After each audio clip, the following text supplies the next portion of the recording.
we passed the day at the morning tree, where the river sorrows run deep, and all at once a host of birds did settle and nest around me. This is Dr. Catherine Collins. I don't know if anyone will ever hear this. It's all over. I'm the only one left.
I'm going to continue to broadcast for as long as I am able. If I'm right, we should be able to pick up the signal right across the valley. The event has left markers. We don't understand it yet, but we're going to keep working to try and understand it. You can use them to find what you're looking for. The answers, they're all here. The answers are in the light.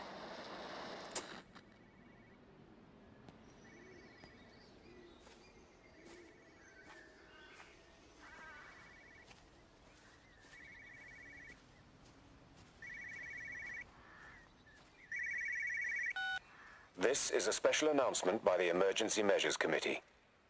Due to exceptional circumstances, radio and television in this area has been brought under the control of the EMC as per the Crisis Preparedness and Action Bill of 1982. Keep your radio and television on at all times. Stay indoors and avoid contact with other people. Do not attempt to telephone outside your local area. Do not panic and remain civil and calm.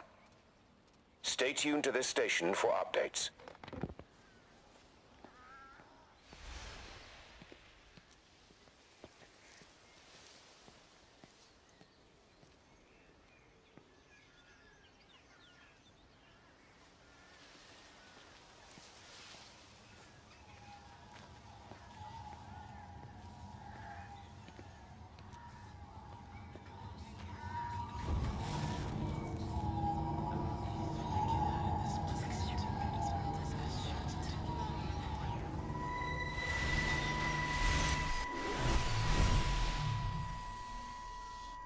I'm trying to do my job.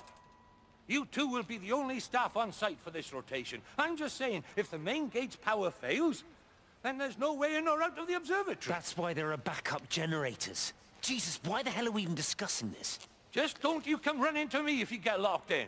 If we get locked in, we won't be able to come running to you, will we? You let us worry about the clever stuff, and you can concentrate on sweeping up leaves and changing light bulbs. Happy? Now piss off. Arsehole. That was unnecessary. Just because you're angry with me doesn't mean you have to take it out on everyone else. Kate, can we just talk about this? No, Stephen, I'm done. I just want to get out of this place, and tonight is our best chance of doing that. You prep the arrays, I'm heading up to Tower 6. Kate. I love you. You know that, right? Yeah, Come on, let's get started.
Well, I suppose from that we can assume that they really are serious about this whole quarantine thing. If Mrs. Boughton wandered off that way before they closed the road, I suspect we'll never find her. Not until this whole thing blows over. Well, it's more than a little odd. I mean, this is Yaughton, for goodness sake. There was no need for them to be so rude. Well, if they are so concerned that they are willing to close off the roads, I suspect they would argue that there is every need. What is certain is that for the time being, none of us are going anywhere. But he had a rifle, a soldier with a rifle, in Shropshire.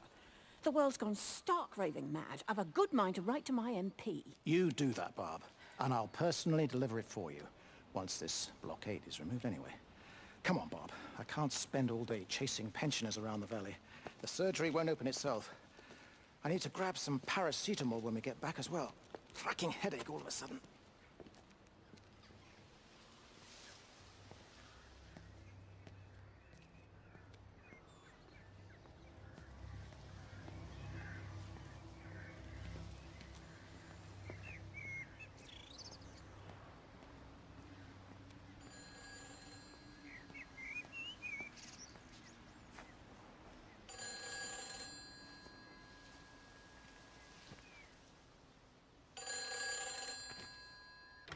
Who's that? Hello? Kate, if you can hear this, you need to shut down the optical array.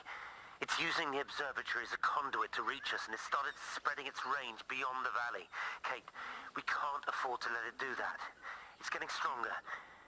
I'm going to call Clive back, and I'm going to force him to order the strike. I just don't see what other choice we have. God knows Hello, if can you it'll hear work. me? We need help. Who are you? Jesus, get off the phone! Get off the phone! It's in the phone! It's in the phone.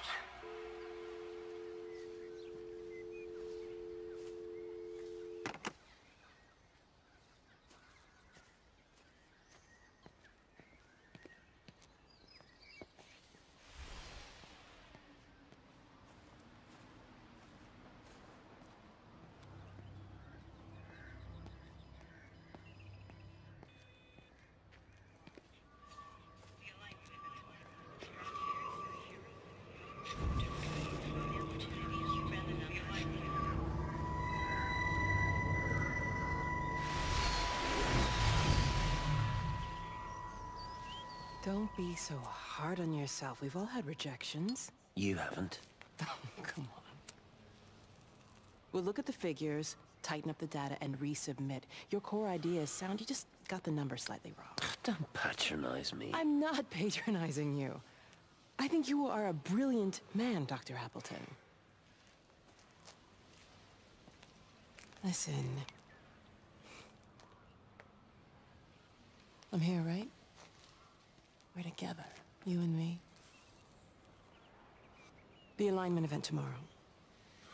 It's yours, okay? You saw the opportunity, you ran the numbers. Even if they can't see it, I'm proud of you. Is that supposed to make me feel better? Steven. Look on the bright side. Around here, you're a hero. Prodigal son returns, right?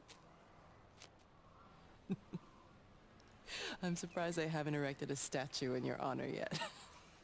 Oh, you can laugh all you want. But I'll bet the parish council have a subcommittee working on that right now.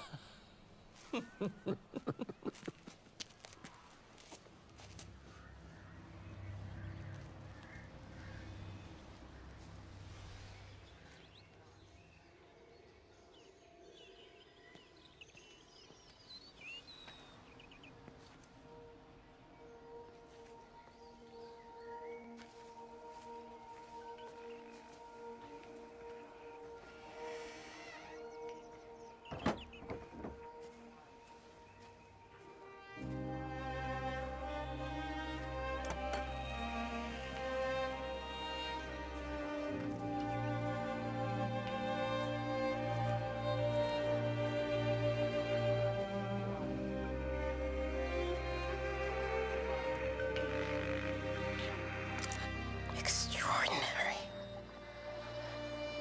The whole thing reminds me of high school. Seeing Mars for the first time. That same rush of excitement. My hands are shaking.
I keep looking, but it makes no sense.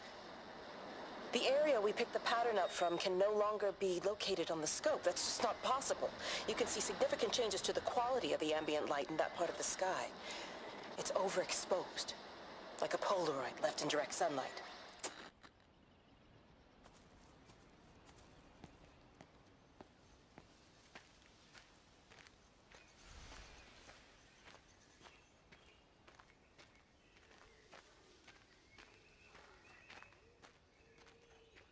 You know, they see me as an outsider here as well.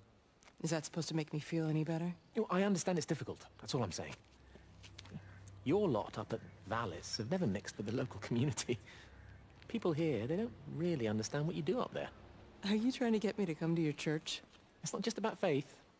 It's about the community. Be involved. Be seen as part of it. One of them. Good morning, Father. Lovely day. Oh, hello. Mrs. Appleton, isn't it? It's Dr. Collins. Lady scientist. Whatever next. Good morning, Barbara. Father Wheeler.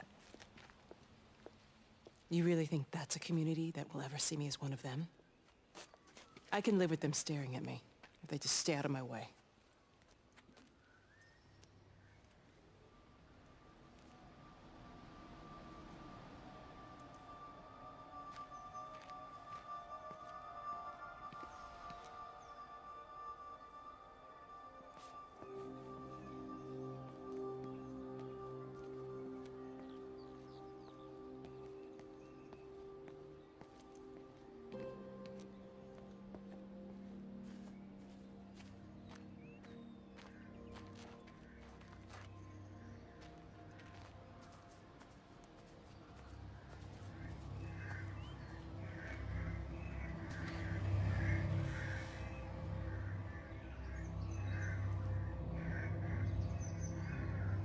Hello? Hello? Oh, Amanda, I thought you'd left town. We tried. We did try. But they've closed all the roads and you can't get through. And then Georgie and Ben said they had headaches. And then they started bleeding. And... It was horrible. They were so scared. So Neil turned the car around and we saw the house was open, and I know we shouldn't have, but we just came in to clean up the kids, and then Neil and I started bleeding as well, and it's all over my blouse. Everyone was so tired. It's all right, Amanda. Everything will be all right. Just try and calm down and tell me where Neil and the children are. They're upstairs. They were tired, and Neil said they could take a nap in the bed, and we thought Barbara wouldn't mind as they're only children, and I was so tired, so Neil took them up. He took them upstairs to tuck them in. And? That was 6 hours ago. He never came back down. Just be too frightened to go look. Why don't we go and look together? I can hold your hand if you like. Yeah. I think I could manage that, yes. Please help me. Of course I'll help you.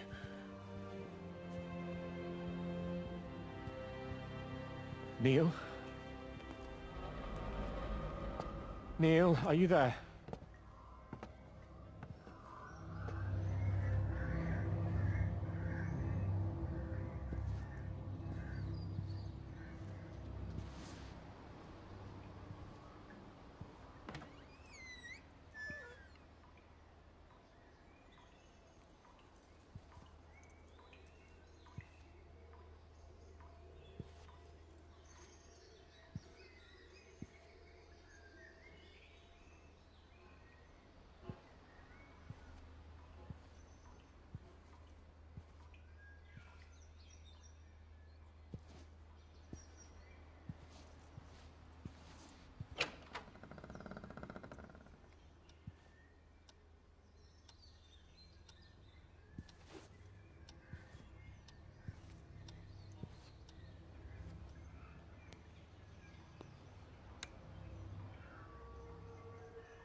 Is everything all right? Get out of my way. Where's Kate? Where do you think she is? Stephen, what's going on? Screw Kate. It's all her fault anyway. What's that mark on your face? Stephen! Stephen!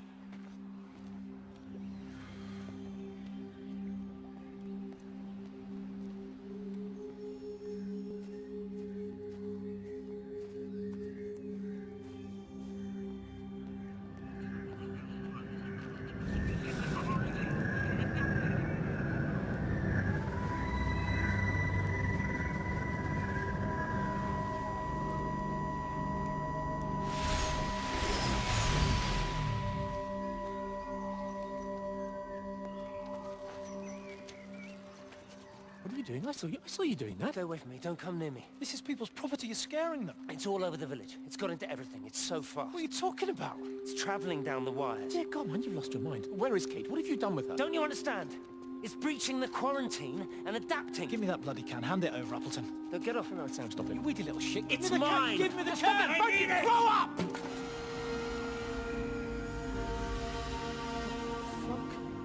Oh, God, no. It's starting to manifest itself everywhere. Stephen, come back. Oh, Christ.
The magnetic field is causing disruptions to phone signals and the rest of the electrics.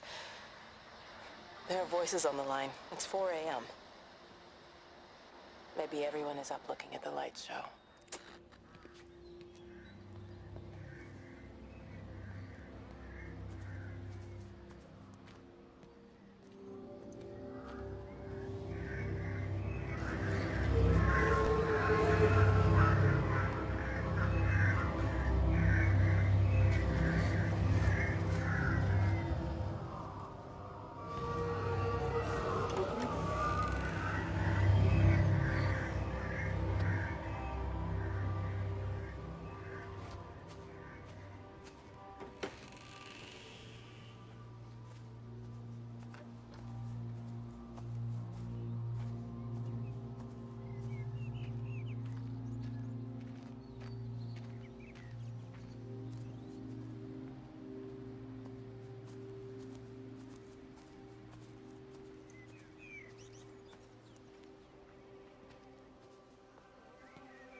You have to make a decision, Lizzie.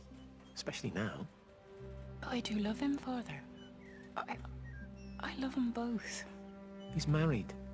There are other people involved in this. Oh, I hardly think that anyone's in the position to claim the moral high ground, do you? Well, I take your point about Stephen. And Robert. But I think Kate might see things differently. Do you? I mean, she's not screwing anyone else, pardon my French, but she spends all day and night locked up in that observatory. Stephen says they barely see each other. That's hardly a marriage, is it?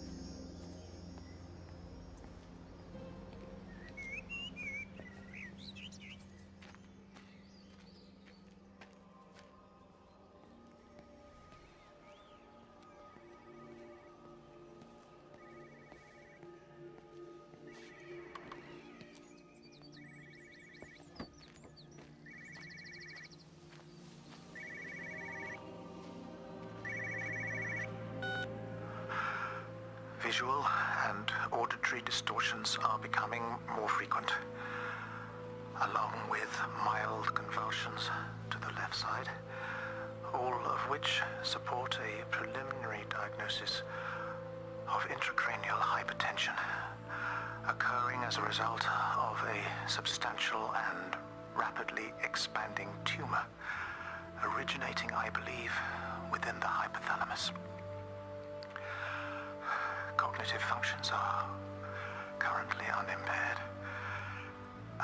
aside from this crippling headache. Hemorrhaging is becoming more frequent, with darker clots passing through the nasal passages primarily. I believe I am dying. This is certainly not flu or anything else I have ever encountered. And certainly, a tumor cannot expand this rapidly. In the blood clots, I see tiny flecks of what looks almost like, if I had to try and find a description, liquid light. I cannot explain this phenomenon.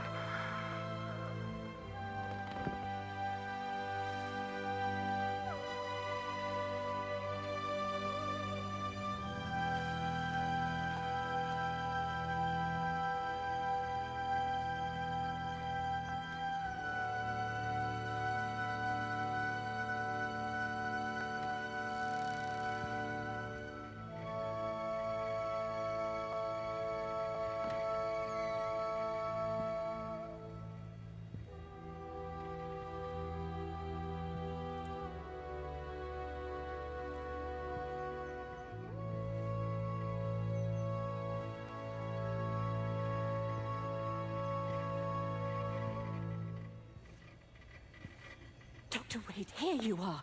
There's a queue of patients a mile long out there. Just send them to the village hall with the others, please, Bob. Doctor, people are scared. Mrs. Gable just called me and said her husband's vanished. She was very frightened. She said there was blood coming out from his ears and his nose. What the hell do you want me to do?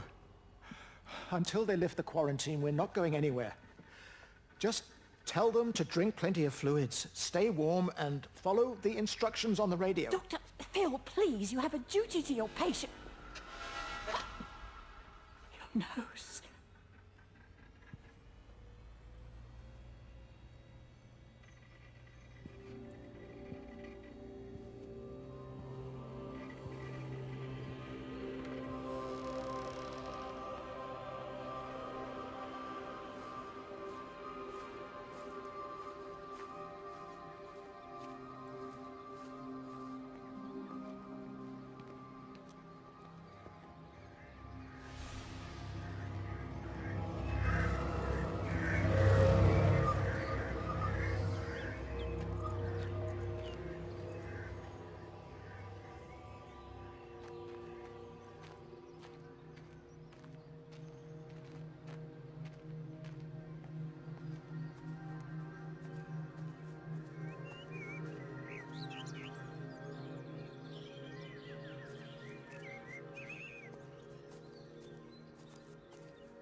I saw you from the main road. Not many people are moving around now. I was looking for Dr. Wade. Listen, Frank. I don't know what's happened, but your Stephen seems to think he's responsible. I reckon he is. He said, Kate's still up at the observatory, but the gates are locked. Frank, there's going to be a rescue soon, I'm sure of it. They'll send planes or something. Well, they'll send planes, all right. This pattern of his, we're in the center of it. Which means if they intend to stop it, we're right in the firing line.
Meg, come and have a look at this. Oh, I don't believe it. Charlie?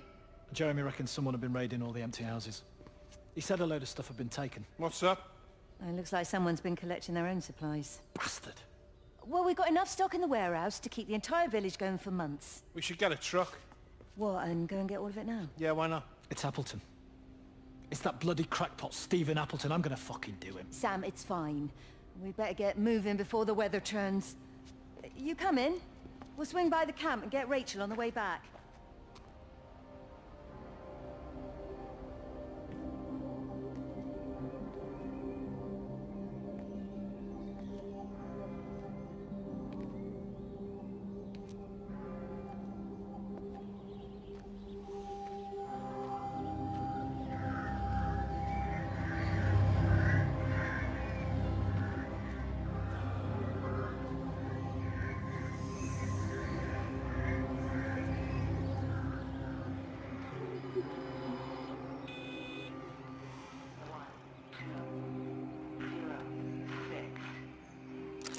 It wasn't just some distortion of physics. I may not understand it yet, but it wasn't an accident. All of the clocks, what happened at Tower 6, it's just not random. There's an effort. An attempt to communicate.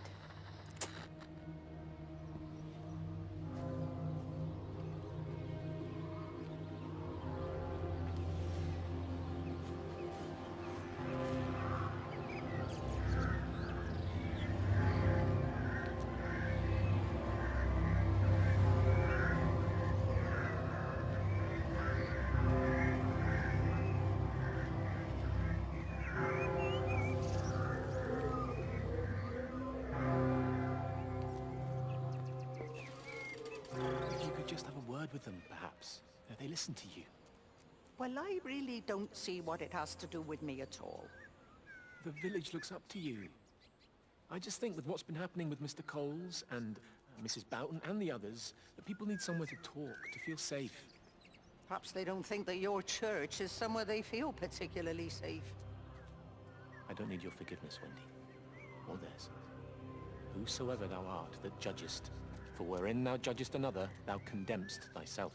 Romans chapter 2, verse 1. Beware of practicing your righteousness before other people in order to be seen by them. Matthew chapter 6, verse 1. It's not my judgment you should be worried about, Father. But fine. I'll talk to Barbara. Ask her to put a note up in the surgery about an extra service. Will that do?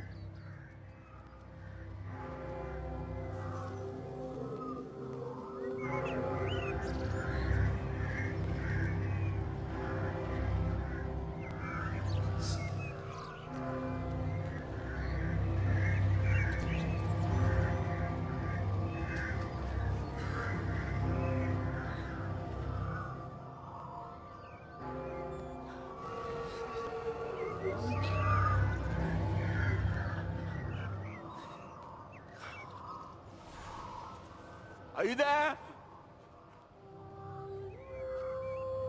Can you hear me? Are you out there, you bastard?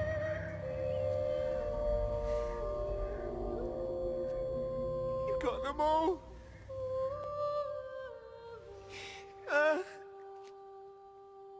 You got them all?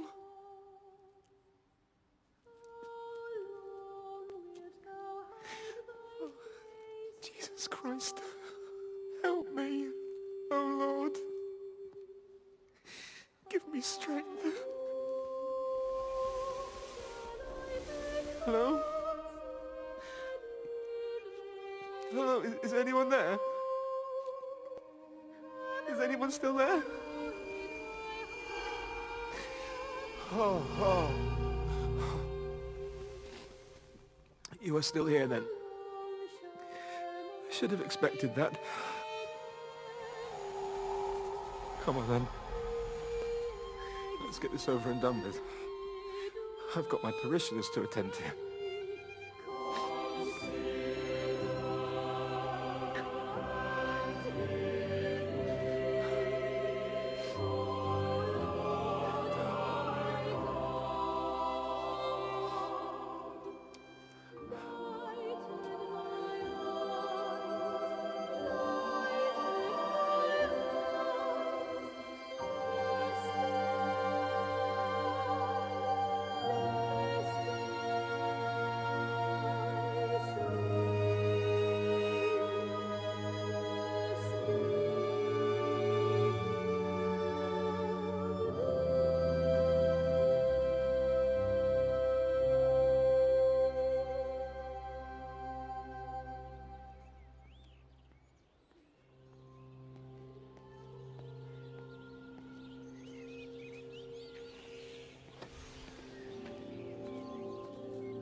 Electrical failures all over Tower 6.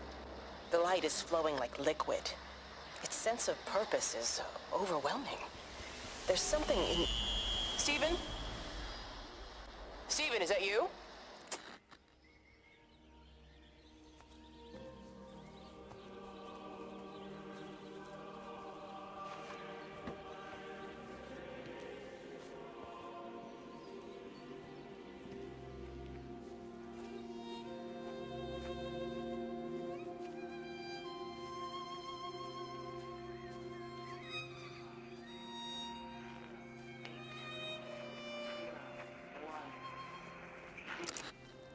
I've been recording the pattern for 3 hours and so far have accumulated over 3 megabytes of binary data. The pattern does not, at this point, seem to be part of any recognizably closed loop, but there remains symmetry, despite the conflicts.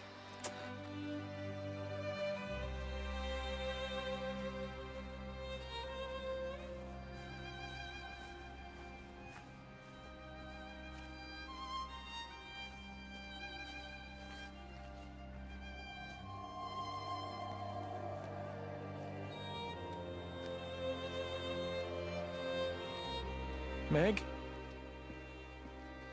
Meg, are you here? Here. I'm in the lounge.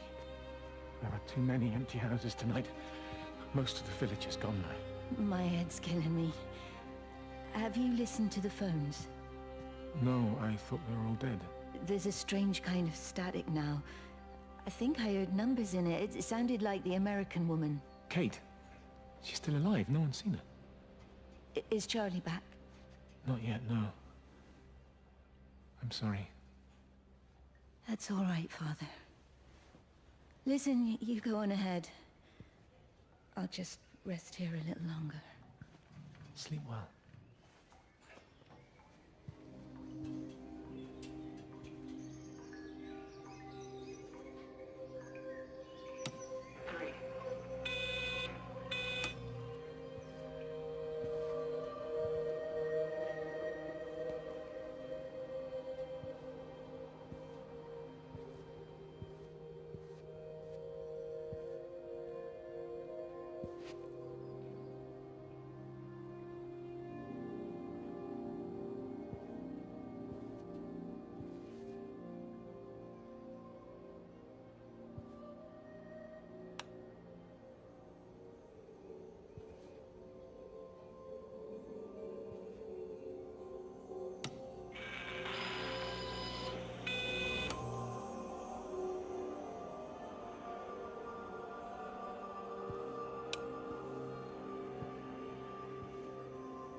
What about the station?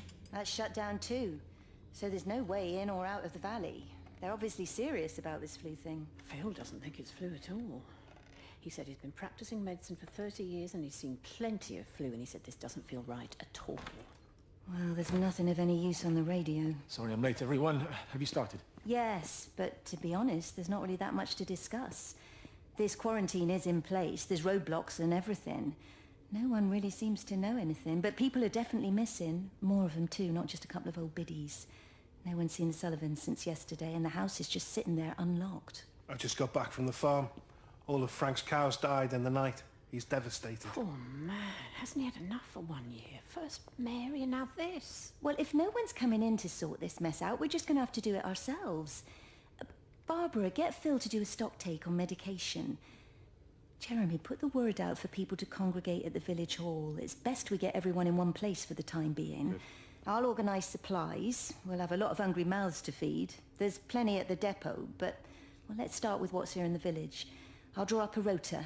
Charlie, you help me with that? Anything for you, Meg? I'll head out into the valley and scoop up the isolated families and check in with Lizzie Graves at the camp. Has anyone seen or heard anything from Stephen Appleton or his wife?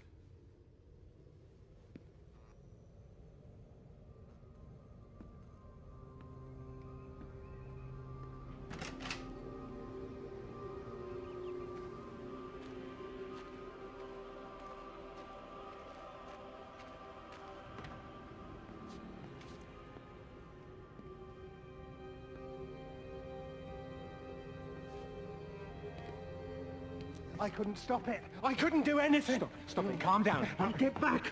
It's in my head. Howard, wait. Ah! Father. Father, are you all right? It's my ankle. Oh, Jesus, Lord, I think it's broken. Howard, go and get help. There's no one left. No one's coming to help us. Please, Howard, fetch help. The light.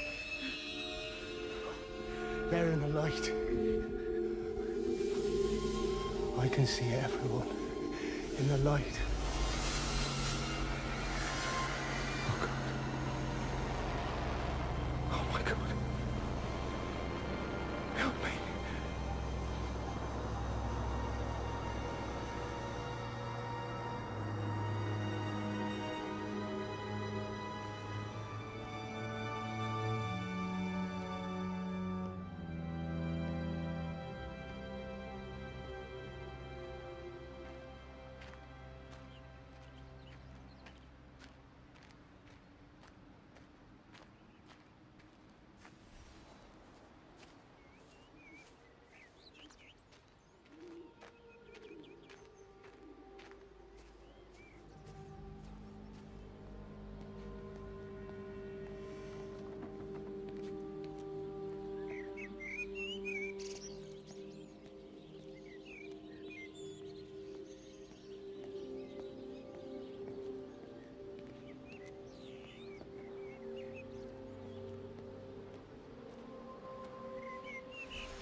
Their line has gone out through all the earth. And their words to the end of the world. In them hath he set a tabernacle for the sun.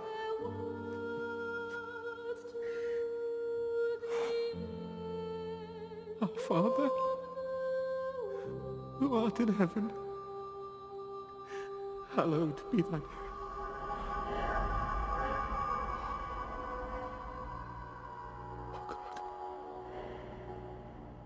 Oh God.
You do look ever so drawn this morning. That bloody dog kept me awake. And there was that thing in the sky. The radio says it was an electrical storm, but I don't know what it was. This morning, I found some dead birds in the garden. I'm sorry to hear that. I wonder if it might have had something to do with the atmospheric conditions. Why, Stephen will probably know. I'll give him a call in a bit. Wendy, I've popped around because we've had some incidents with some of the more elderly residents. Mrs. Boughton has, well, vanished, for want of a better word. Wandered off somewhere, no doubt. I thought I'd best check and see you're all right. The council are talking about a flu epidemic. Yes, well, I'm not sure it's flu as such. But no headaches, nosebleeds, no joint pains or digestive issues? Dr. Wade, I'm as fit as a fiddle. Go and find some real sick people to look after. And if you see that son of mine, tell him that his mother's looking for him.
Going away, Amanda?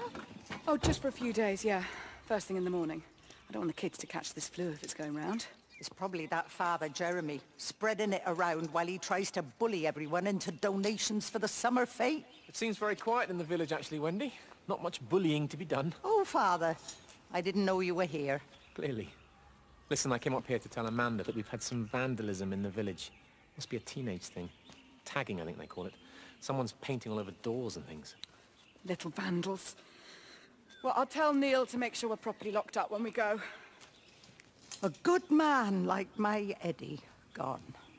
And these thugs and yobs running around defacing property. He gave everything to his country, and look what he got in return. Nothing but an early death. He had a good life, Wendy. He had a short life. I look to my birds, Father. Lives lived unencumbered, free and simple. That's as God meant things to be.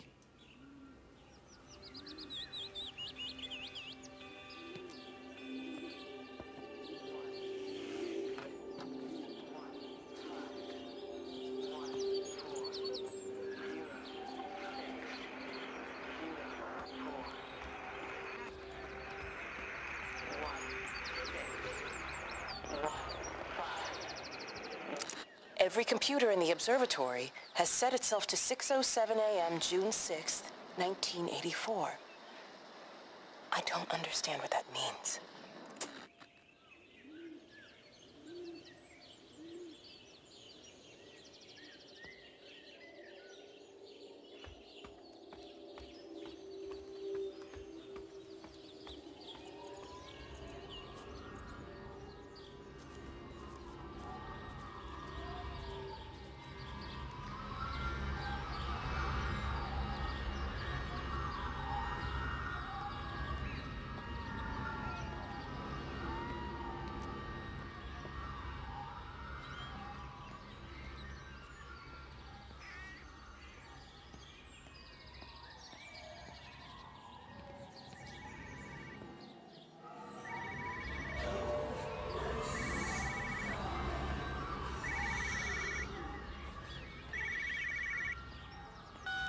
It got as far as the Haverton substation before we cut the lines.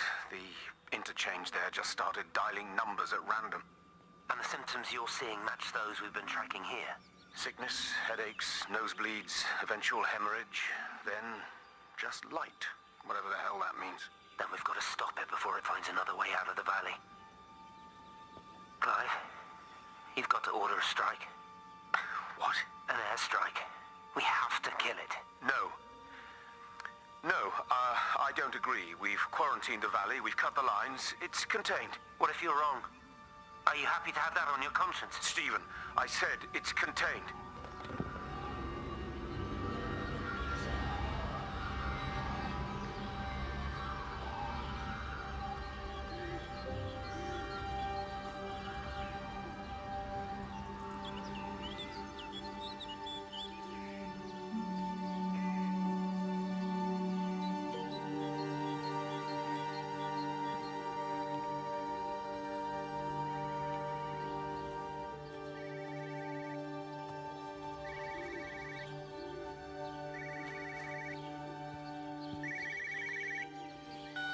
Hello, Frank Appleton. Break a lost cowboy, this is Travelling Sherlock. You copy, over. You daft bugger, Charlie. You don't do it when you're using the phone. You'd say this too seriously, Appleton, I'm telling you. It is serious. It's not larking about.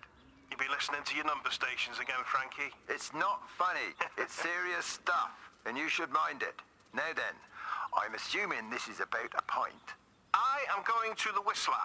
My round, I think. I'll not argue with that. Frank, have you seen the sky? It's amazing. Don't think I've ever seen anything like it. I didn't realize we were off to a poetry recital as well, Charlie.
Terry called this morning.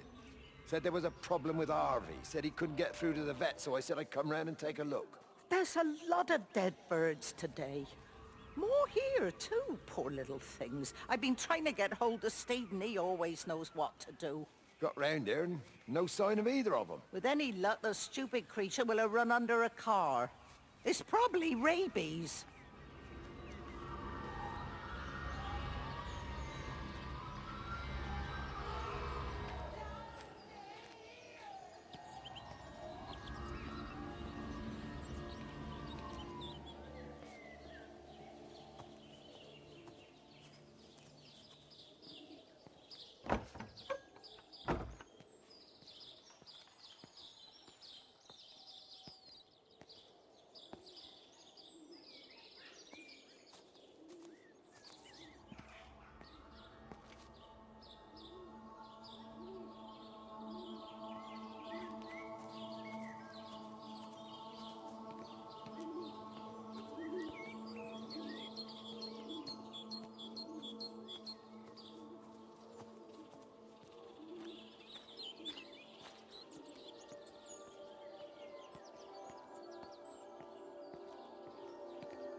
Harvey! Harvey, come on, boy. Come on, Harvey. Come on, Harvey. Come on, boy. Harvey!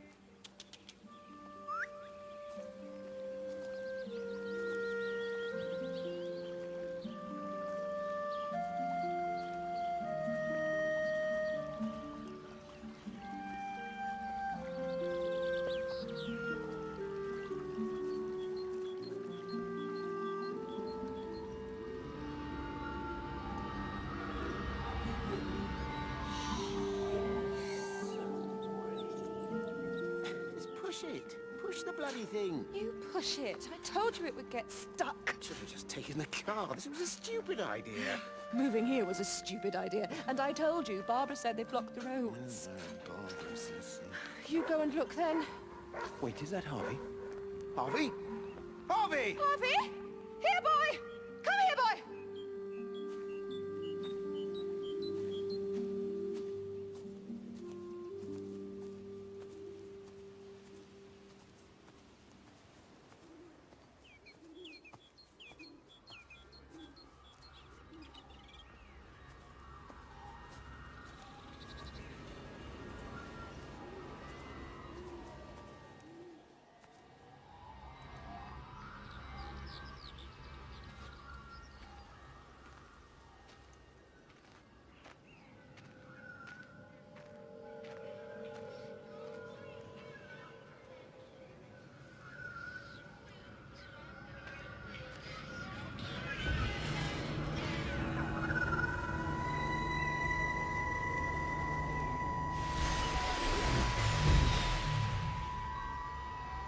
Wendy, I'm married. You have to stop this. He's still sweet on you, Elizabeth. He left. It's too late. You loved each other long before she came along. It's just about making things as they should be. Wendy, no. It's not like you won't bump into each other anyway. One drink, what can that hurt? One drink, maybe. Oh, one drink, wonderful.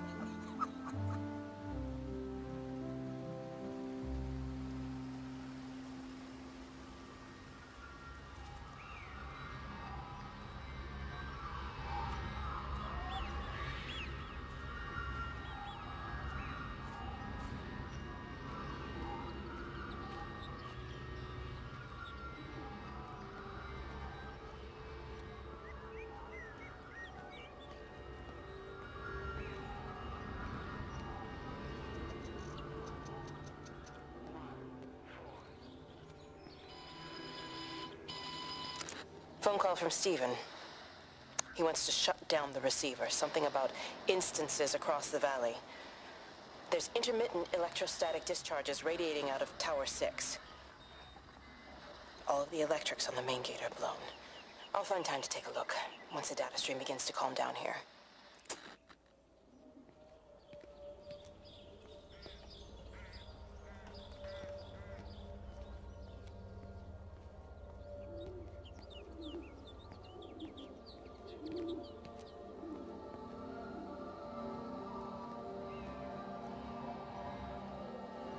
I can't see him.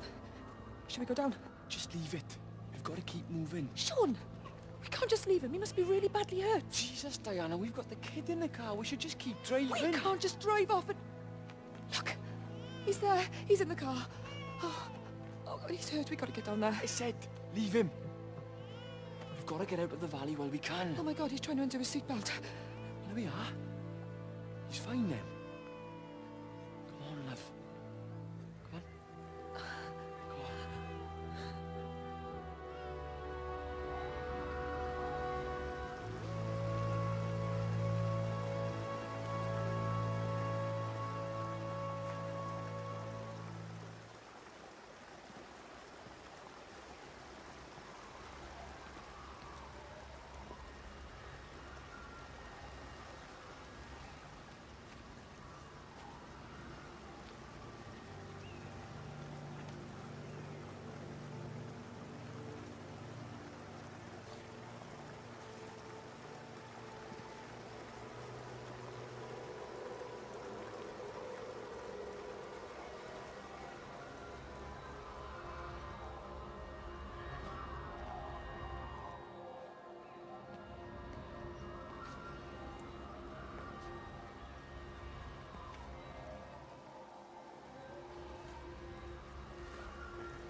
What's happened? Stephen, thank God. Listen, I need you to get to the junction box, see if there's a phone working. No, stay back, don't come up here!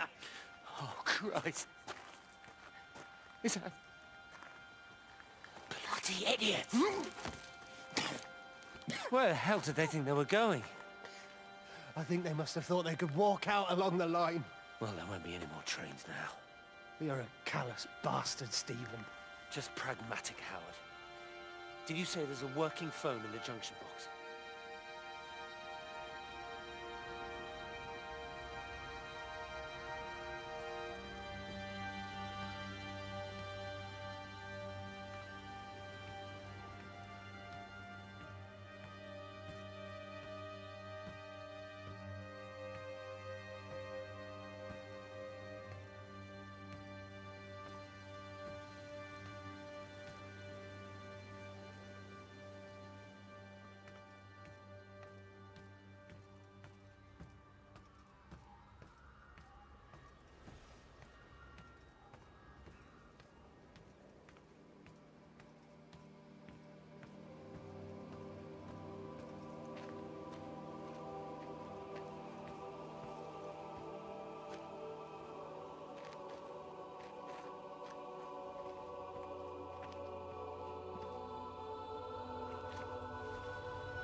I lost my shoes. I lost my shoes, sir. There's arches on the green. They've taken my shoes, sir. Howard? Howard Lantham! You open the door this instant, young man. I lost my shoes. Now get up.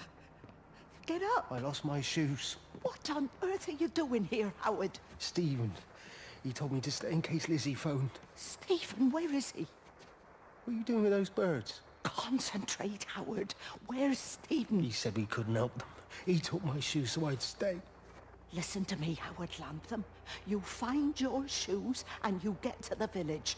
Find Father Jeremy, he'll give you some soup or something. Be off with you. Where are you going? I'm gonna find my son. Then I'm gonna ask him what on earth he thinks he's doing.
Fancy seeing you here. Oh. Is everything all right, my dear? Oh, I'm sorry. I'm all right. I'm all right. It's just... Robert. That man doesn't deserve you. I know everybody thinks I'm just a mithering old busybody, but someone has to say what everyone else is thinking. We both know that this marriage, it's not how things are supposed to be. Are you talking about me and Robert? Or is this really about Stephen and Kate? I suppose it is. I have to accept it. I know, but she doesn't belong here. You see that, don't you? There's a place for people, and this isn't hers. Oh. But I'm not talking about the colour of her skin. Don't look at me like that. What they do up there, it's not natural. There are some things we're not supposed to understand. I don't like her. And I don't like how Stephen is around her. He was a better man when he was with you.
Rachel, darling, I'm sorry about taping over your music, but that is your dad and I. In case you come home, I mean, I know Mrs. Graves is looking after you over there, but just in case you come home, we wanted to let you know we're going to head over to Barb's. Evie!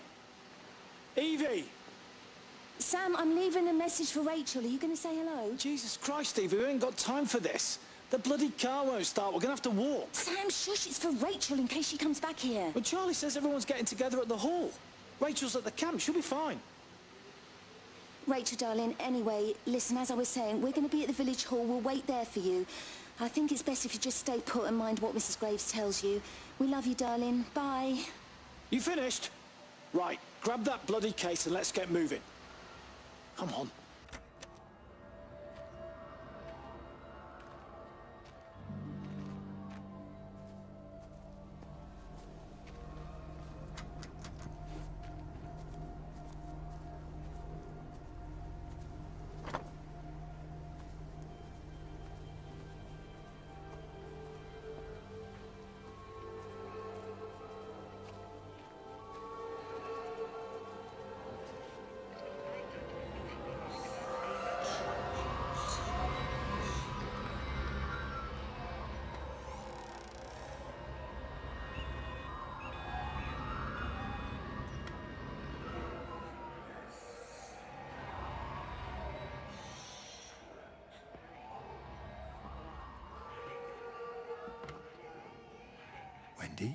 Wendy, wake up. Eddie, is that you? No, it's me. It's Frank. Oh, Frank. The door was open. I didn't think Graham would mind. I'm sure he won't. What are you doing here? Looking for Stephen, but I just ran out of steam. And the door was open. Have you listened to the radio? I thought I heard him on the radio before. It's all over the valley. Don't you get that? This isn't some abstract thing. Whatever came down into the tower has got out. They've quarantined the whole valley. It's right here in the observatory. It's out in the world. It's adapting and spreading. Do you understand? No, we can't turn it away. What's he talking about? I dunno ken. But if he's on the radio, I can try and reach him on the CB. You go to Stephen's house, and if I get hold of him, I'll tell him to come and find you.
There's something in the observatory with me.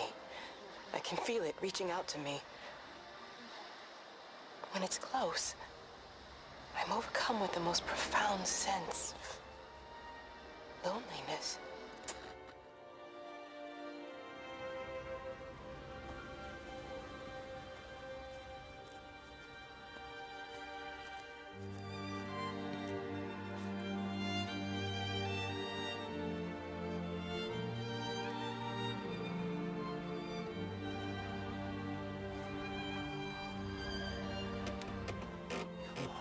Come on, you stupid bastard. Oh, Christ, not now. Come on. God damn bloody thing! Jesus! Come on, not now! Jesus, come on, you bastard! Start, you bastard! Come on! Ah!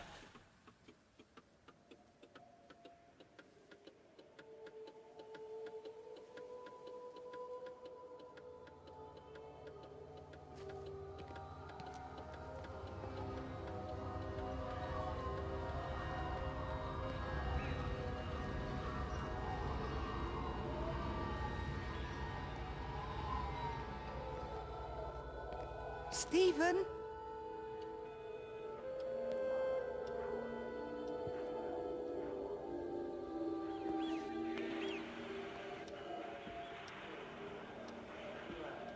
Stephen, are you here? It's your mother. Answer me. Stephen!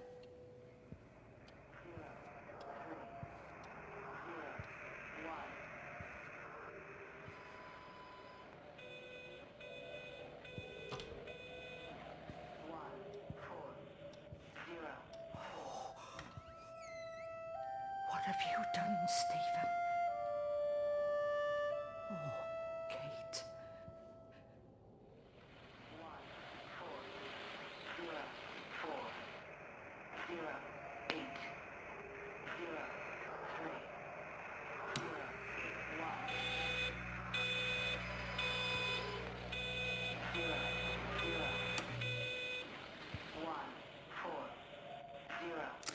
There must be a logic to the pattern. It's shifting in response to me. It's alive. It's the only explanation.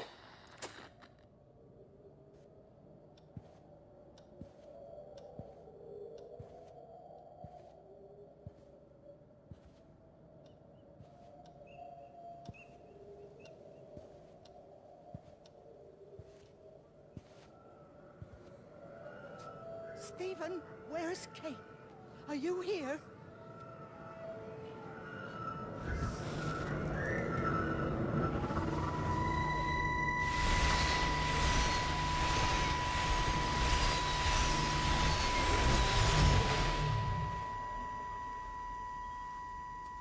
Stephen? I can hear the planes. It's the government coming to rescue us. You can come out now. It's all gonna be all right. I can hear the jets coming. It's like when Eddie came home. It's like your dad coming home again. I'm here. I'm down here. This way.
done my time.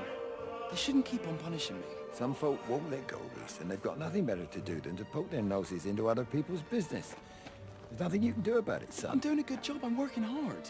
I swear, Mrs. Graves thinks I'll start nicking stuff if she turns her back for a second. Lizzie's all right. She's one of the good ones. Yeah, well, she's not exactly honest with her husband about what she gets up to. None of that.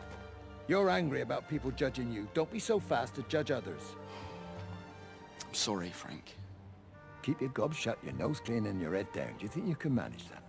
Gob, nose, head. Got it. And steer clear of that Rachel girl. If I've seen you two making eyes at each other, then so's her dad. And you don't want Sam Baker coming round after you. Now, pass me that socket spanner and we'll see if we can get this wheel back.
Can you see the observatory from there? That's over the ridge, just past the windmill. You want to live near the station in case you need a quick getaway? Something like that. So you and Stephen, I'm sensing there's not a lot of love lost there, huh? That's between him, me, and the cows. You're gonna have to explain that one for me. It's nobody else's business. Look, you seem all right to me. You don't want to worry about that lot in the village. Provided I'm left alone, I'm happy. Stephen's the one who likes to be at the center of things. No change there, then. Francis Appleton. You are a bad man. No wonder your sister won't talk to you.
England.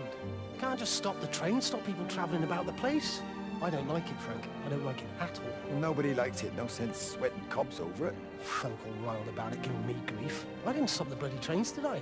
And did they give me any warning? No, they bloody didn't. Yesterday, it's all like keep 'em calm, Howard, minor disruptions, and today it's all government edicts and not until further notice, and you'll manage.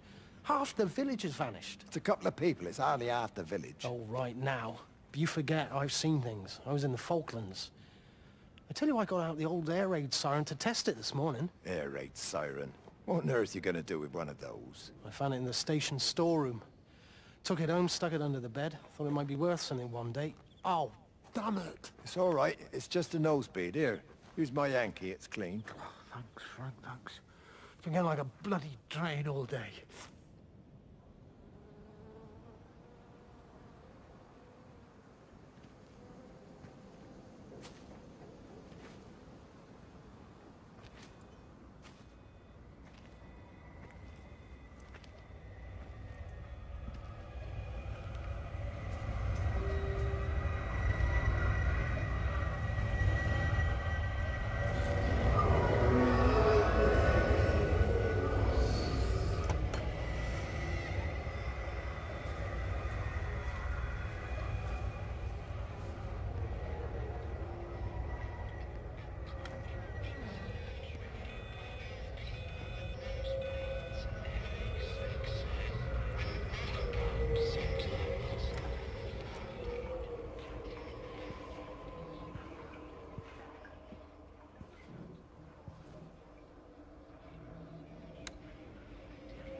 How's your sister, Frank? We've not spoken since the funeral. Ah, I see. Well, listen, I did rather wonder if you might do me a bit of a favor and check in on her, see if she's all right. Dr. Wade, if they dropped the bomb, there'd be no left but cockroaches and Wendy Boyles.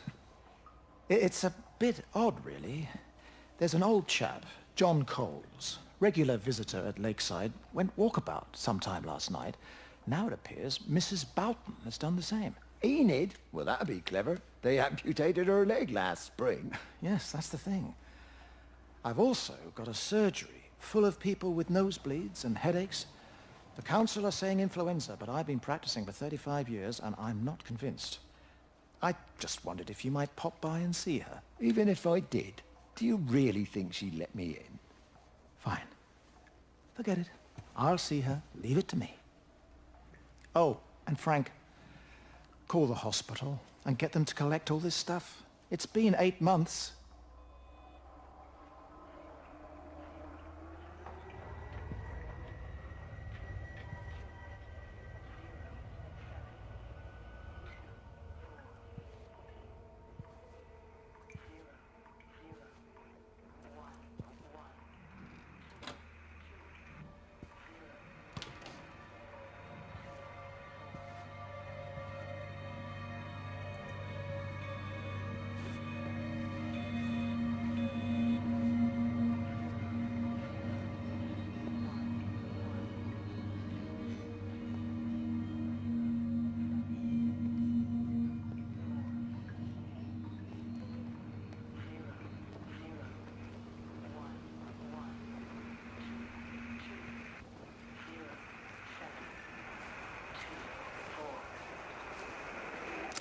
The radio telescope in Tower 6 is burned out.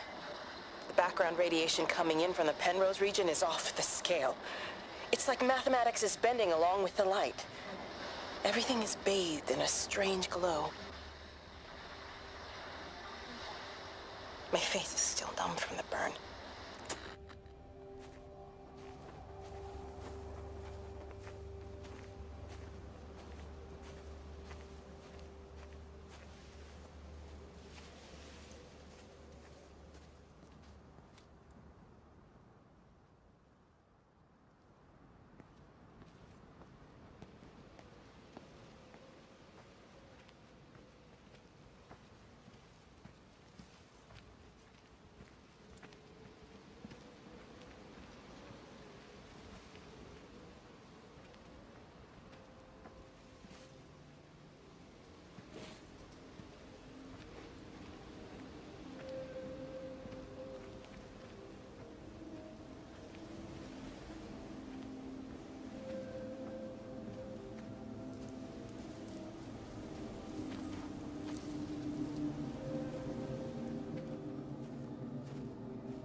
I hung up on Stephen. He doesn't understand. Even if he were here to experience it directly, I'm still not sure he would.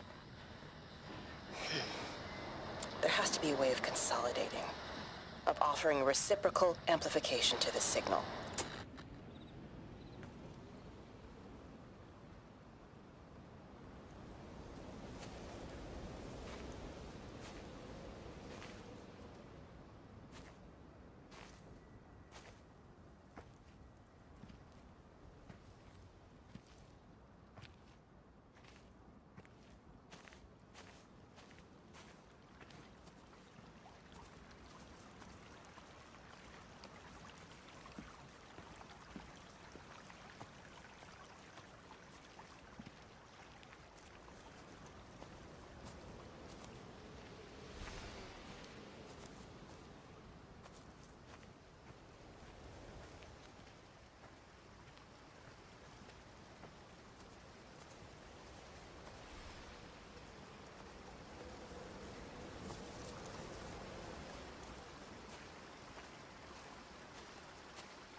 Breaker 9, call in on 9. This is Lost Cowboy looking for anyone out there.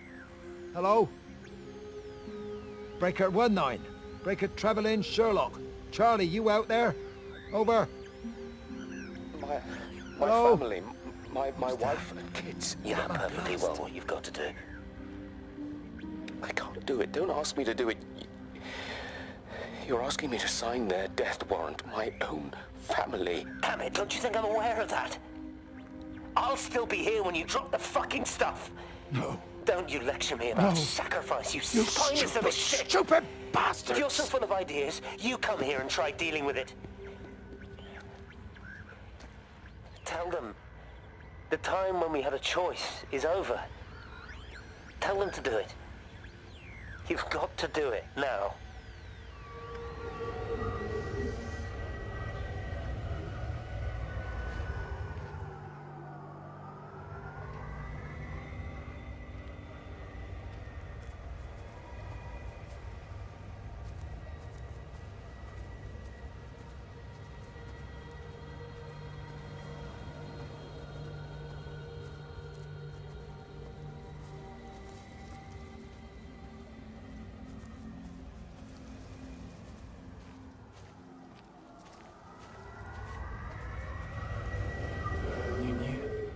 Wade called me in about 6 weeks after, once he thought I could cope with knowing. I cannot ever repay you for what you did. She was a good woman, Frank. The best. You should come back to church. Back to the community. You're missed. I hate him, Father.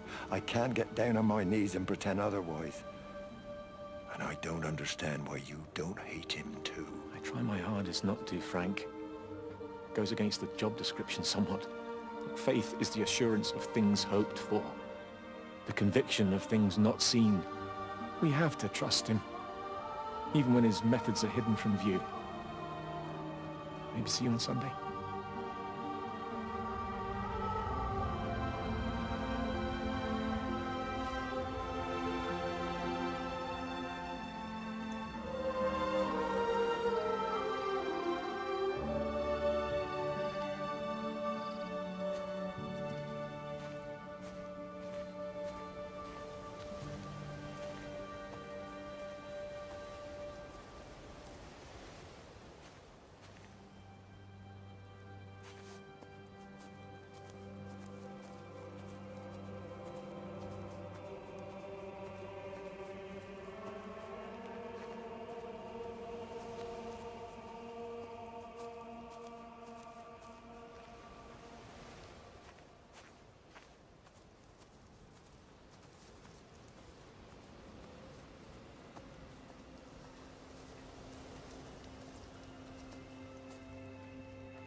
Under the microscope, you could see how the light was following the cellular structure of its wings.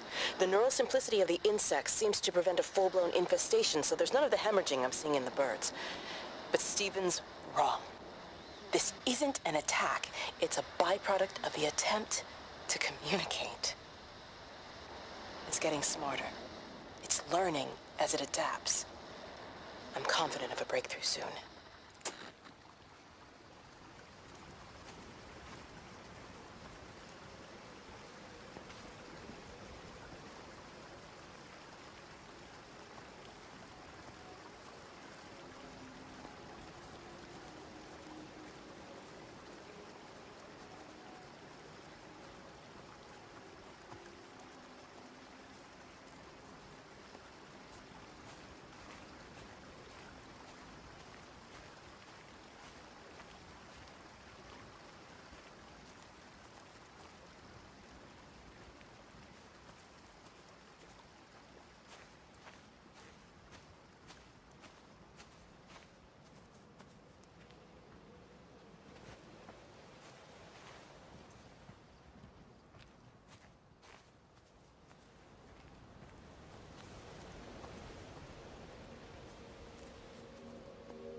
It just seems a bit odd, that's all. She's just over the hill. Why can't we go and collect her? You heard the radio.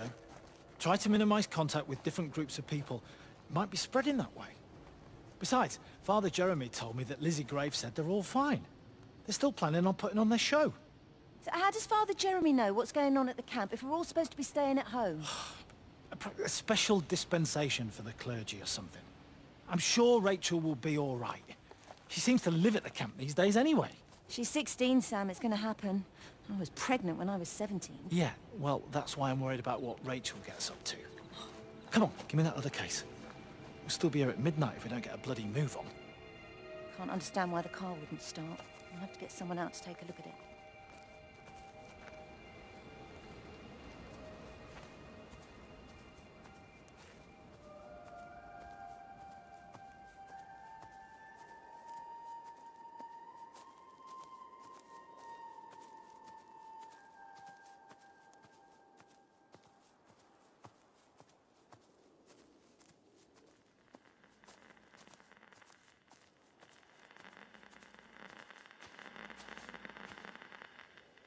Thank you. Well, for the last 20 years as a semi-professional, yes, I suppose you could call it that. Well, we run a club here. A mix of hobby stargazers and more serious scientists. They sometimes let us use the observatory telescopes, but normally it's just a back garden sort of thing. Well, no, that's the thing. It's not like you need the Jodrell Bank to see it. There's just too many of them. Of course I'm serious. Go outside and count them. It's Orion, for God's sake. It's not difficult to find. Well, you tell me how many bloody stars are supposed to be on the belt, then.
Miss Graham. Morning, Frank. You look a little out of breath. What's up? Bloody observatory gates have failed. I came to see if I could borrow a ladder. Bloody hell, there's a 12-foot drop the other side of that wall. I'm old, but I'm not useless. Now, can I borrow the ladder? No one said you were useless. Reese? Aye, Frank? Fetch Graham the ladder, will you, lad? It's round the side of the barn. Will do. And you be careful. I don't want Stephen Appleton coming mithering round here because you've broken your neck.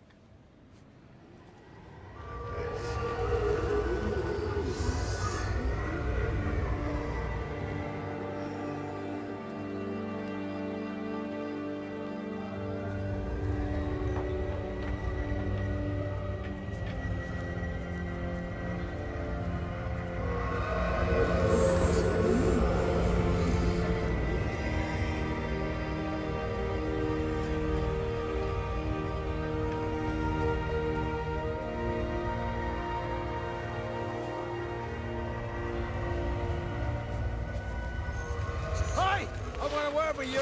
Jesus, what the bloody hell are you doing? What are you up to? Get out of my way. This is important. You've been with Lizzie. You mess with her, I'll knock your bloody block off, I son. need to track the pattern. It's critical. What are you talking about, Stephen? People are sick. Birds are dying. My cows are dead. Where's Kate? Still up at the tower for all I know. I could recalibrate the radial coordinates on the primary oscillators. If that holds up... Stephen, where's Kate? What's going on? Just keep out of my way!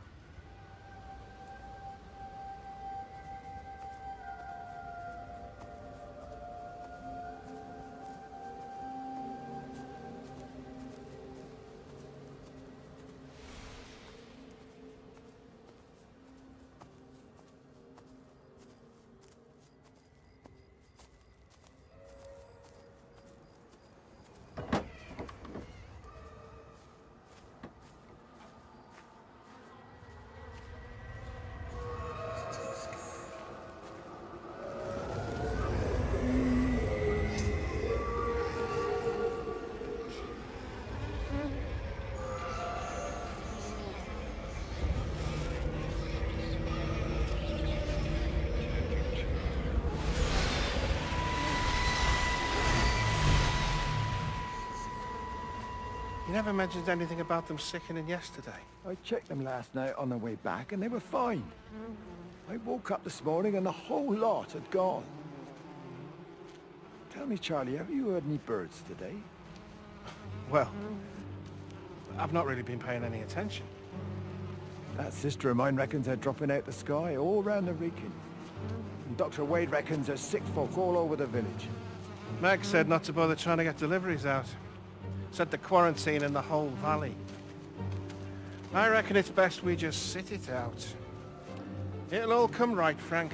This'll all come right? Yeah, right. I am sorry about your cows, Frank. But when things settle down, they'll see you all right. There's got to be provision for this sort of thing. You want to listen to the radio more? Things don't seem like they're settling down at all.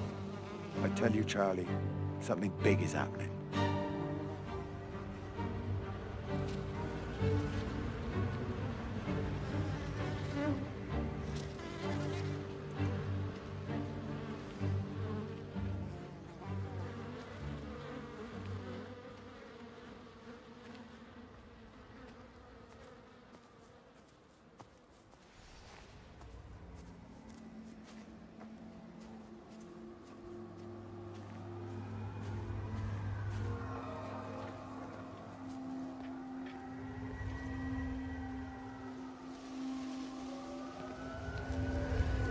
There you go. Oh, thanks, Frank. That should get it out of the way. I don't know what happened. It just died on me. Give it another go.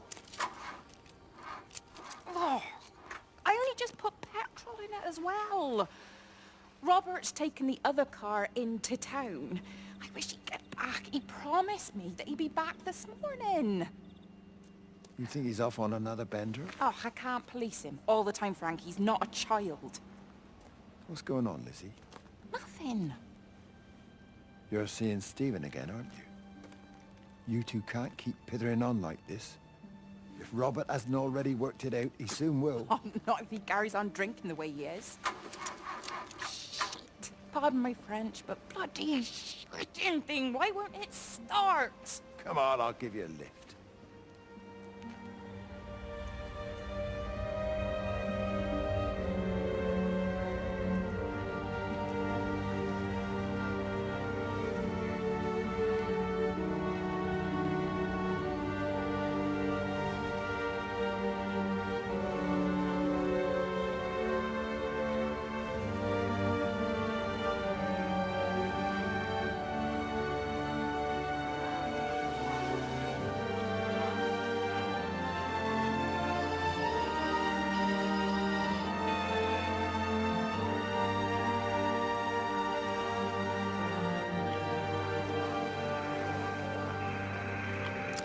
Got the telescope up and running again, but the pattern has burnt itself onto the lens. It's soaking up light and radiation, but not routing it anywhere, so I can only guess that it's using it as an energy source in its attempts to communicate. It needs more power. I wonder if I could boost the reception by using multiple towers.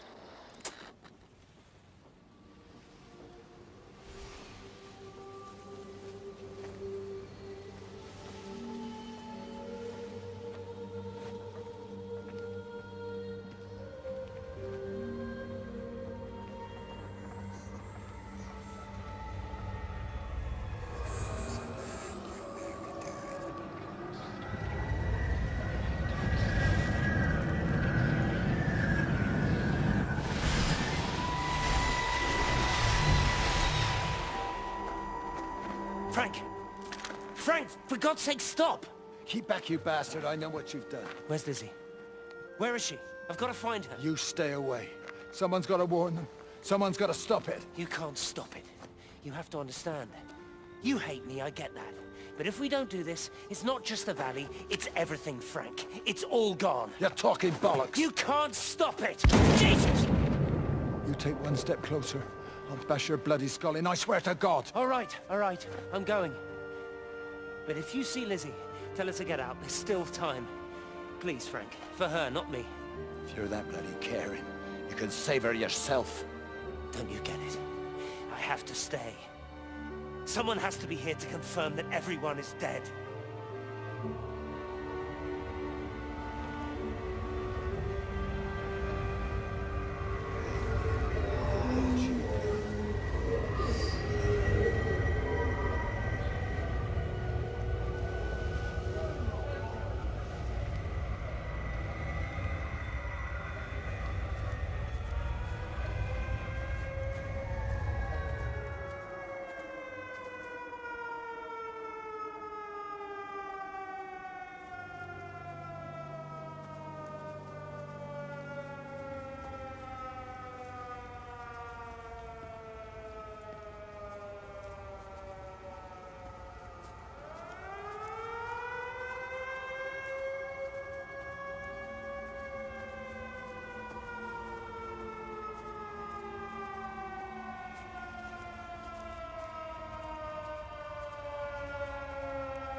My name is Frank Jacob Appleton.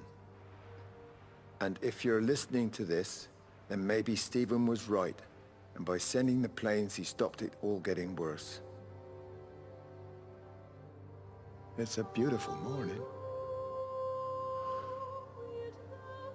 I wasn't there when Mary died. I was too scared. So I went to the pub instead. What will be, Frank, she said.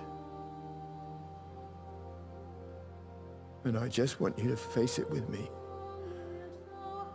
And I didn't. But I will now. I will face it with you now, Mary. They're coming.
goodness.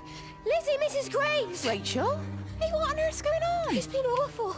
The thunder and the lightning and all the power went out and everyone was in the hall, so I told them all to stay put. But then Sean Davis said he wasn't going to be told what to do by a stupid bloody girl and went out for a cigarette. And then didn't come back. And then Di, she went out after him and she didn't come back either. Where's Dylan? Was he with Sean and Di? No, I'd be looking after him. Do you think they'll come back? I don't know, Rachel. I don't care what anyone thinks. I just know if he was my baby, I could never leave him. Even if the whole world was coming to an end, I'd make sure he came first. You'd be a good mum, Rachel. Oh, don't worry. It's fine. Go back inside and tell everyone that they're doing a great job. A really wonderful job. I just got a few things to finish up here, and then I'll come in and join you. Right. Go on.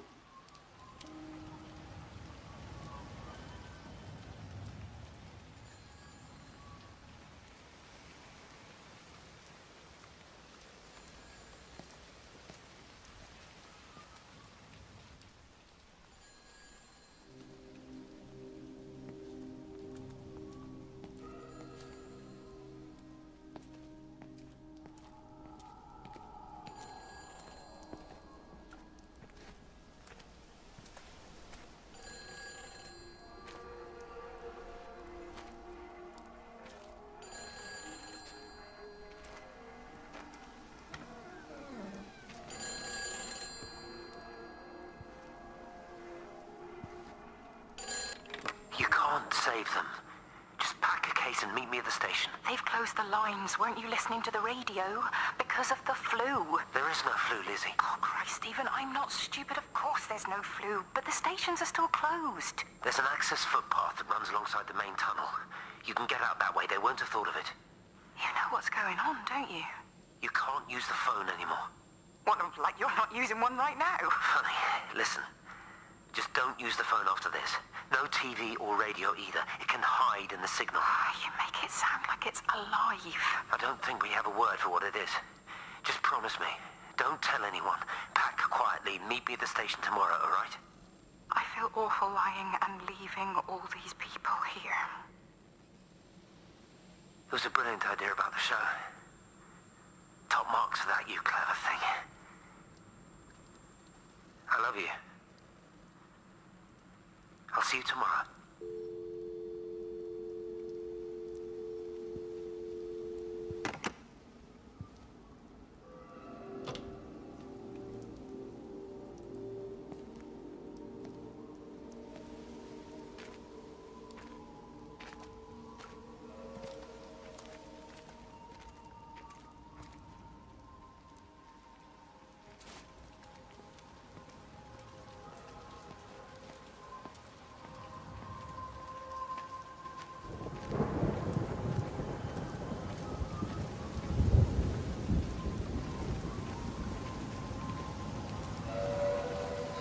Boy, Shipley, I want a word with you. What?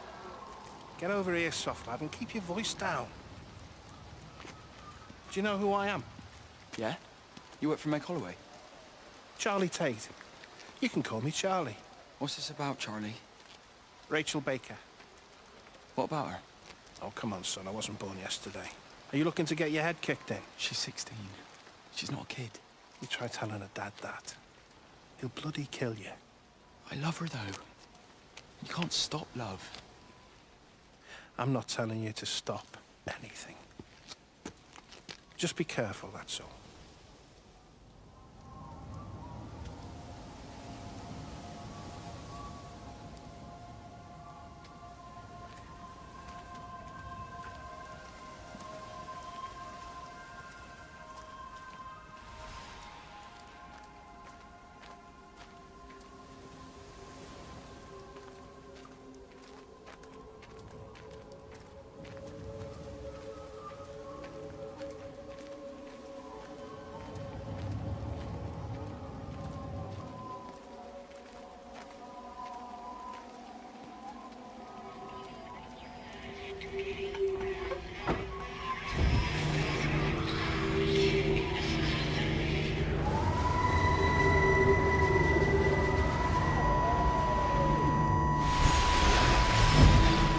touch it.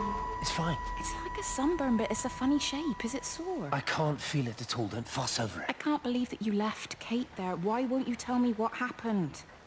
She's probably not even noticed I've gone. It's really nothing. You're lying. Don't lie to me. Fine. We had a row. She'll work all night anyway. Stephen, listen to me. Was there an accident? Is that how your face got burnt? It's nothing. Something, I don't know. Just got a bit shaken up and then we fought. She wanted to stay and collect more data. Was she burnt as well? Is everything all right? Jesus, Liz, are you sleeping with me or her? She's fine, we're both fine. I don't want to talk about her. I came here to see you. I just worry... Well, don't. Come to bed.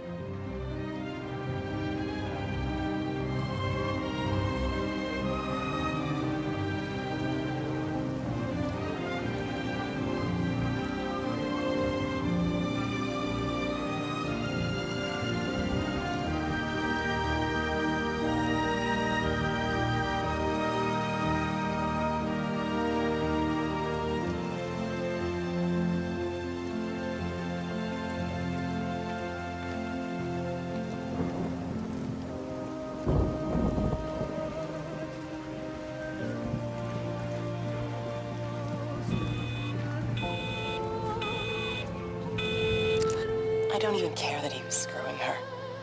What made me angry was that he treated me like I was too stupid to notice. I dream through the light storm and see the pattern dancing on his skin as he burns. I wake up with eyes full of liquid light. I'm going to concentrate all 5 remaining towers on the same point in the sky. If it is establishing conduits for communication, that should create a jump in bandwidth.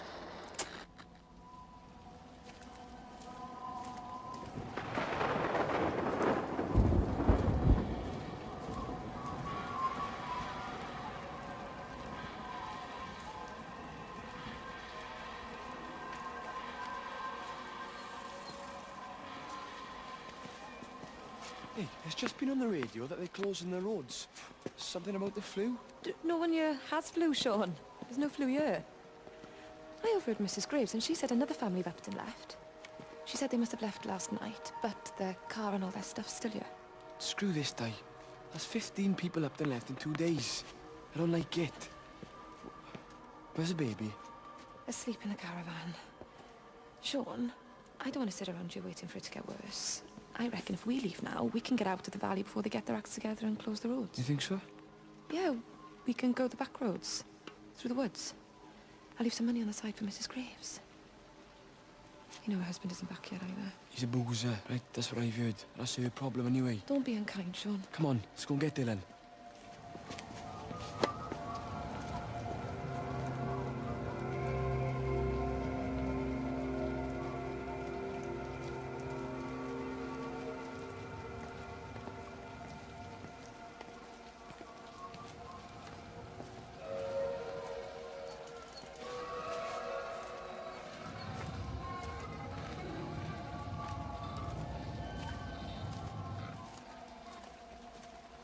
I think it was instant. I know that's no help. Can you leave me alone? There was nothing we could do. I'm sorry. I'm really sorry, Pat. You've woken the baby. Just leave me alone. Rachel, I'm sorry. Sorry.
Hi, this is Kate Collins and Stephen Appleton. Leave a message. Stephen, it's me. I'm leaving. I've waited as long as I can. If you are there to meet me, I'm leaving for the station now, but I am going anyway, whether you're there or not. But I love you. Please be there. I love you.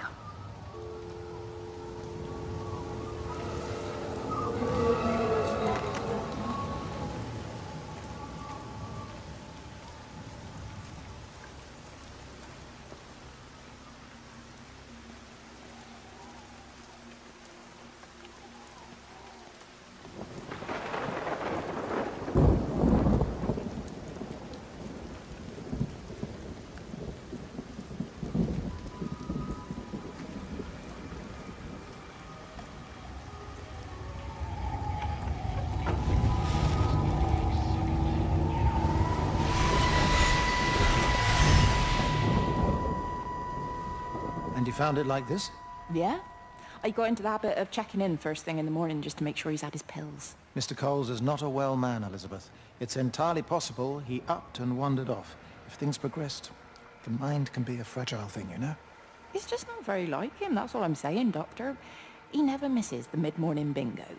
He didn't smoke, did he? Not that I knew of. There's a funny... It's like ash. Well, that is odd. Reese cleaned in here yesterday afternoon. I'll have to have a word. It's not like cigarette ash.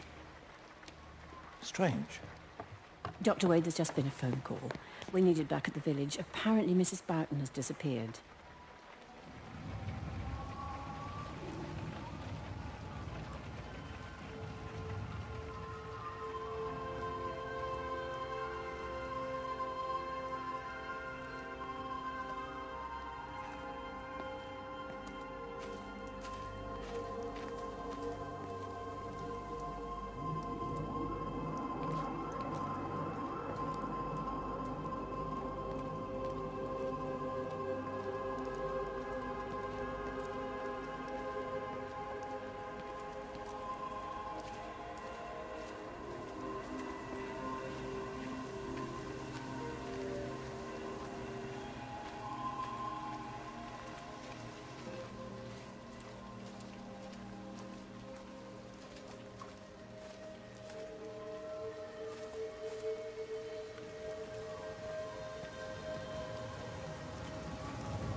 We're not even really talking at the moment, if I'm honest with you. I've been sleeping in one of the empty chalets. Otherwise, we just sit there in silence. And then he goes off and pretends he's not drinking from one of his secret little stashes. And I pretend I ain't noticed, and then when we go to bed, it's all I can do not to scream. I don't know why we're still together. Except I do. Still love him. You remind me of Mary when she was your age. If we'd had a daughter, I'd have been proud if she turned out like you. You don't have to say that. Just talk to Robert.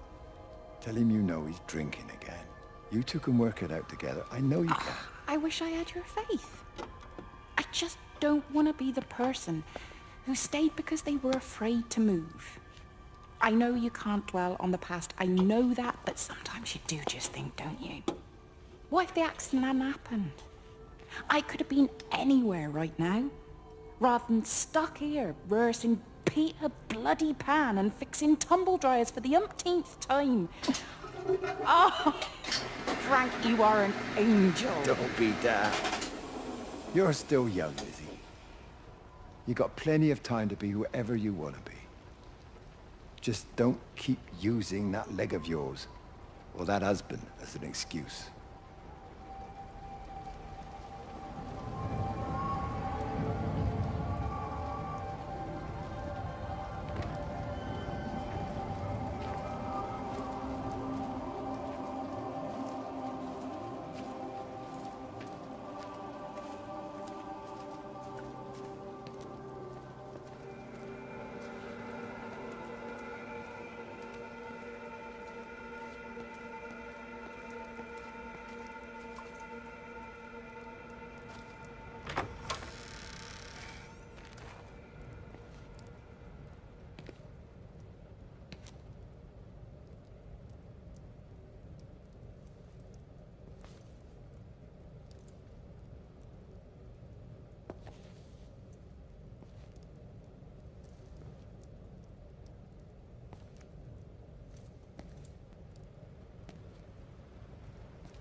This is a public service announcement from Haverton District Council Emergency Measures Committee.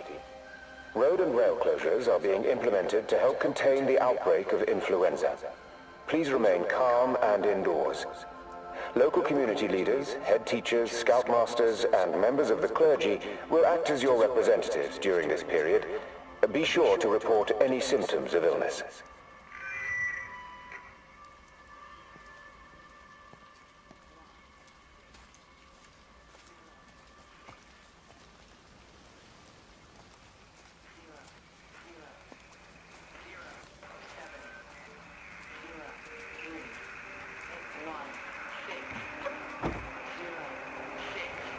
I tried to leave the observatory, but couldn't. I stood at the gates, but couldn't conceive of a world outside. The strangest feeling. As if the valley, Stephen, everything was simply irrelevant. An idea of something, not as something itself. I'm losing track of time. Of whether I'm asleep or awake. My fingers have gone numb at the tips. It's like they still feel. But what they feel is no longer for me. Like the signal has been hijacked.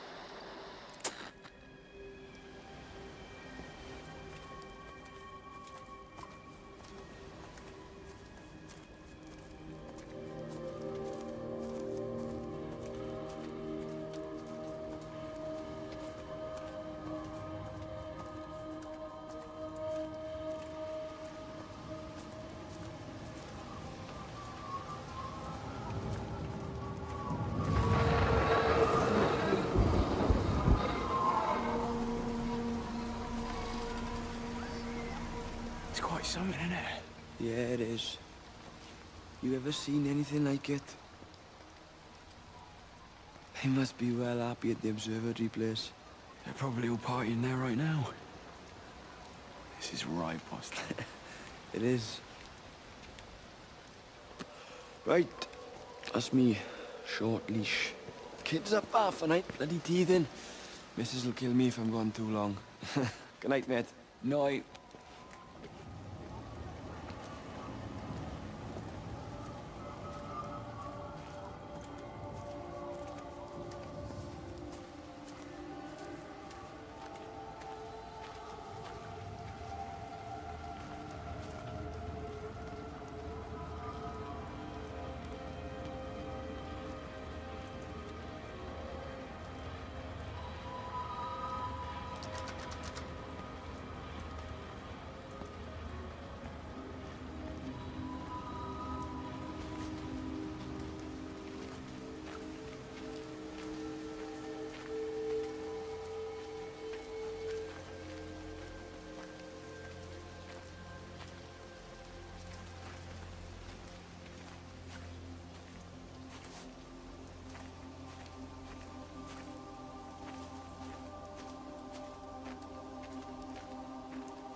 You shouldn't be smoking, you know.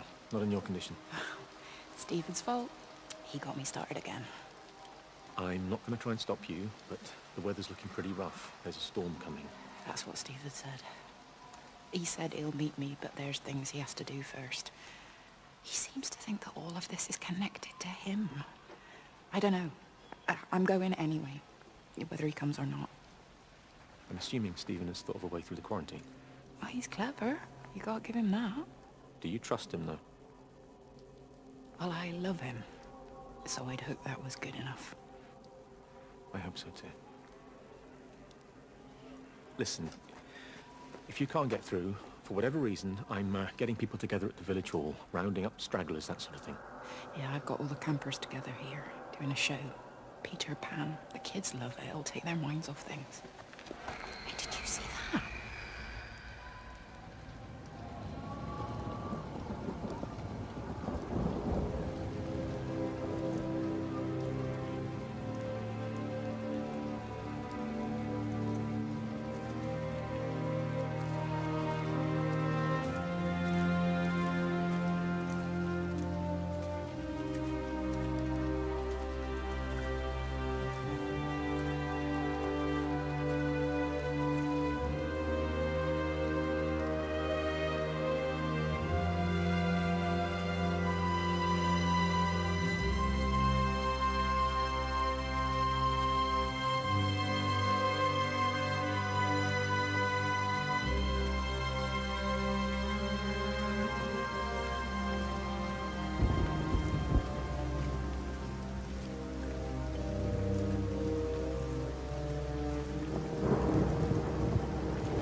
What's wrong? You look terrible. Mrs. Graves.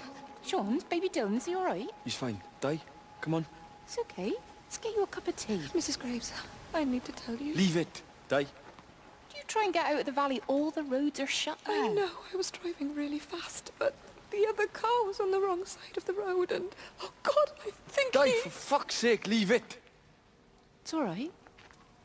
Hey, you're all right. Sean's all right. Baby Dylan's all right. That is what matters. Everyone's all right. But no. Now I need your help. Some of the children, they're getting quite frightened. So Rachel and I, we decided to push forward the show, keep them occupied. You said the other night you play piano. Can you help with that? Yes, I suppose so, but Mr. Graves, Rob... Can look after himself. He's a big boy now. Don't worry. Just head to the hall and find Rachel. She'll tell you what needs practicing. Okay, thank you, Mrs. Graves. And Sean, go and find Reese, please, see if he needs some help. Yeah, of course. Go on.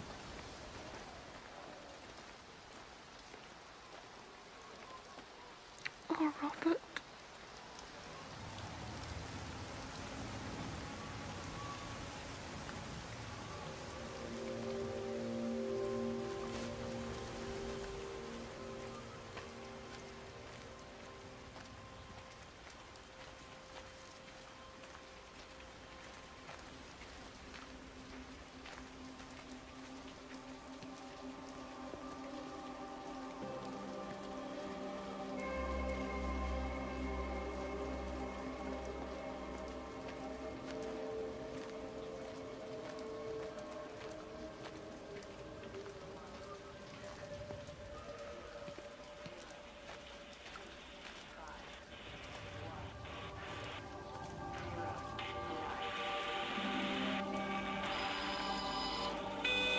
All 5 towers are now operating together, and I've got the reception up to the red zone, but it's not enough. I'm going to try and route the signal through Tower 6 to create a singular point of reception and re-coordinate the optical array, which should, in theory, focus a signal spike on the point of origin. If I conceptualize this origin point as a 7th tower, then it makes a kind of sense. Kind of. I think we're moving so far beyond everything I understand about physics. Anyway, it's gotta be worth a shot.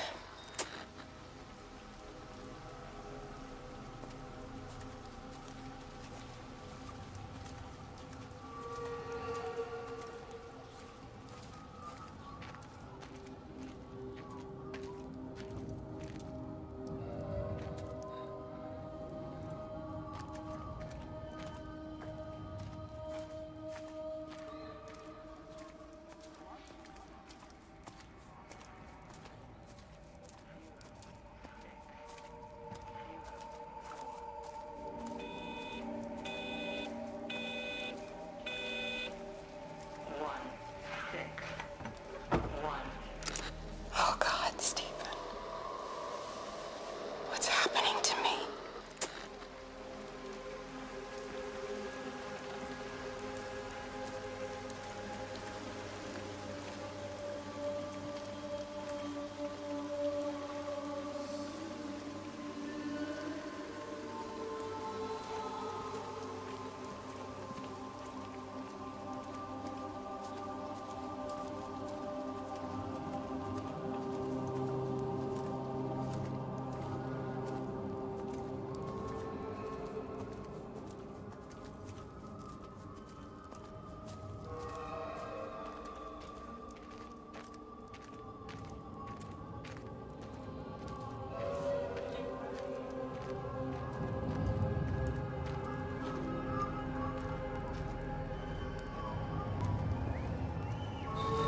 She's not in her office either. Well, they live nearby, don't they? Yeah, in the village. You don't think she's gone to look for Mr. Graves, do you? I think Lizzie knows Robert will turn up when he's sober. He'll be all right. Do you want me to go and look for her? No, it's okay. Come on, I promised the kids another shot the last number, then I promised everyone a cup of tea. You're very like her, you know. Like Lizzie. Me? No, I'm not. First chance I get, I'm out of here.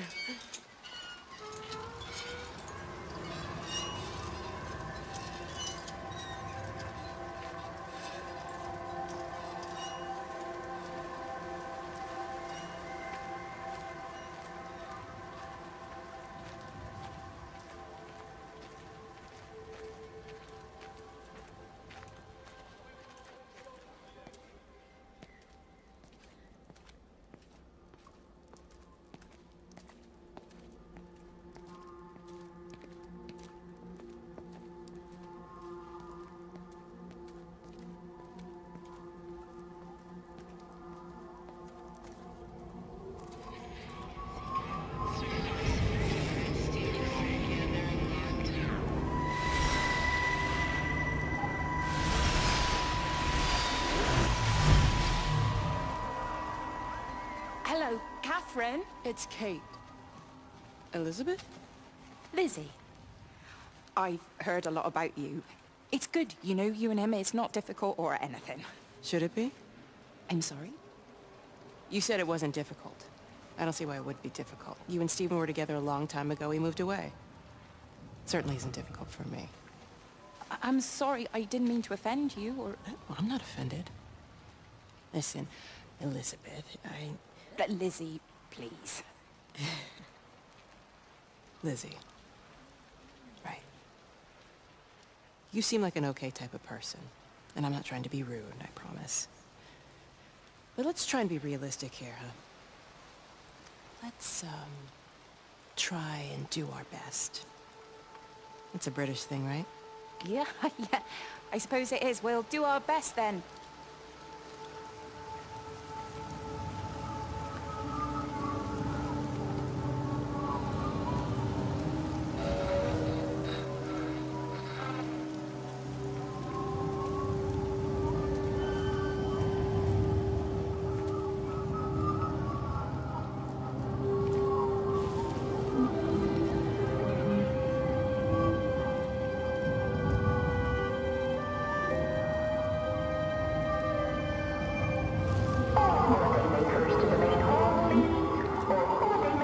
to the main hall.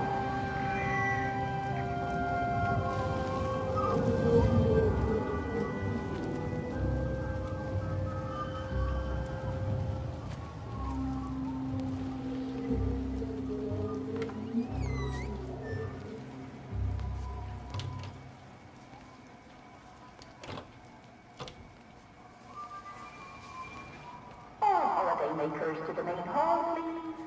All holiday makers to the main hall.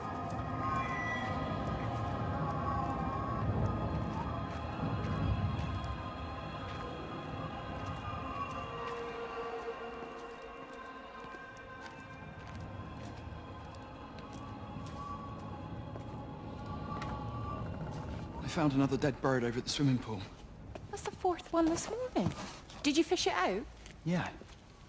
Did you get a chance to think about that pay rise? I'm sorry, Reese. I've been a little bit busy. Oh, Rachel. Sorry I'm late, Mrs. Graves. I was packing away the tennis things. Did you check Mr. Cole Shelley again like I asked you to? He's not back yet. I haven't seen him either. Do you think he went into town? Maybe, yeah, Oh, something like yes, that. the Dentons were booked in for a 4:30 tennis session, but they didn't show up. So I went to their chalet. You know, they always take the one near the campfire, but they weren't there either. I think maybe they went into the village for a Hoover bag and might have given Mr. Cole a lift. A Hoover bag? Why on earth would they do that? Well, I think maybe Mrs. Denton was hoovering and the bag broke, so they had to get another one. Because there's this dust all over this chalet.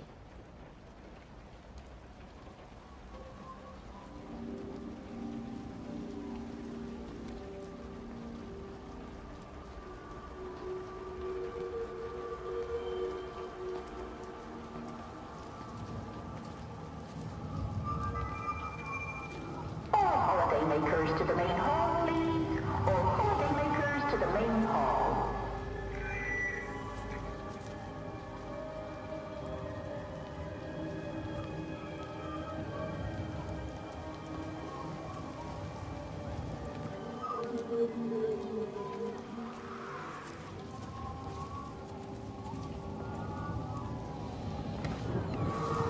Let me get that. I can manage.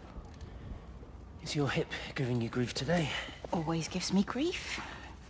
And I managed for the last 10 years, so you're a little late for the knight in shining armour routine. Suit yourself, I'm only trying to help. God damn it, Stephen. I'm not some useless, sappy girl that you can just string along forever.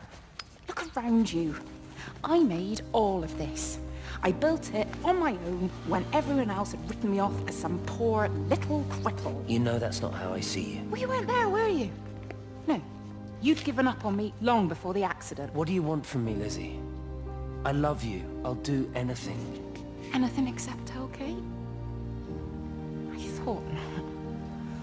I love you too, but sometimes I think you just say what you think everyone else wants to hear.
Sleeping baby, darling child, clouds and starlight, starlight, starlight.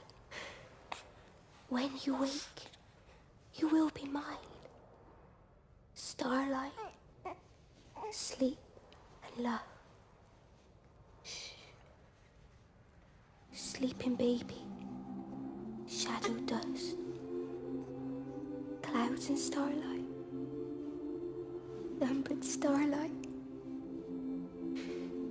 When we're called to go, we must.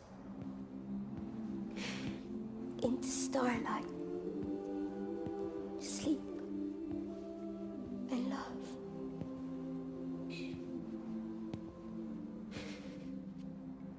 Is he asleep?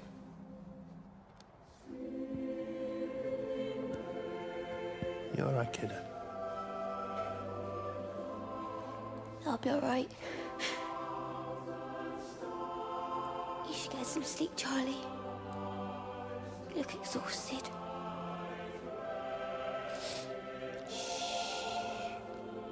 That's it. Sleep. Sleep.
There's data coming through faster than I can encode it.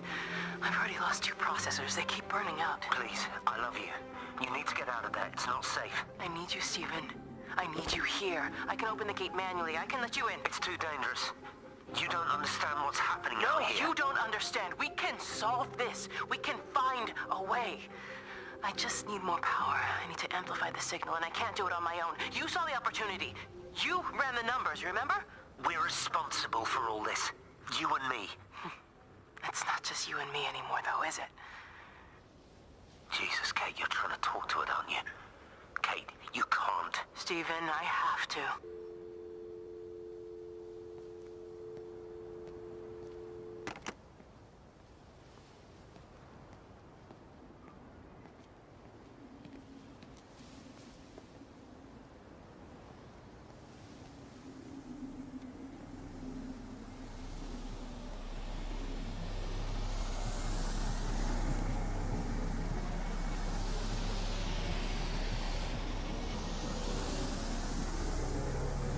It's completely dead. It won't start. It's only a short walk to the camp. I think we should split up.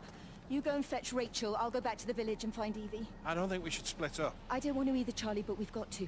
I'll meet you back at my house later on, okay? We can talk properly then. Why won't you tell me what happened? No, actually, you should stay at the camp tonight. Come and find me in the morning. Bring Rachel back. She's going to need her mother. Meg. Just take care of her. Meg! What is it, Charlie? Nothing. Just be careful, that's all. I will, I promise. You as well. I'll see you later on.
Why on earth are you there? Why aren't you calling from home? It's hard to explain.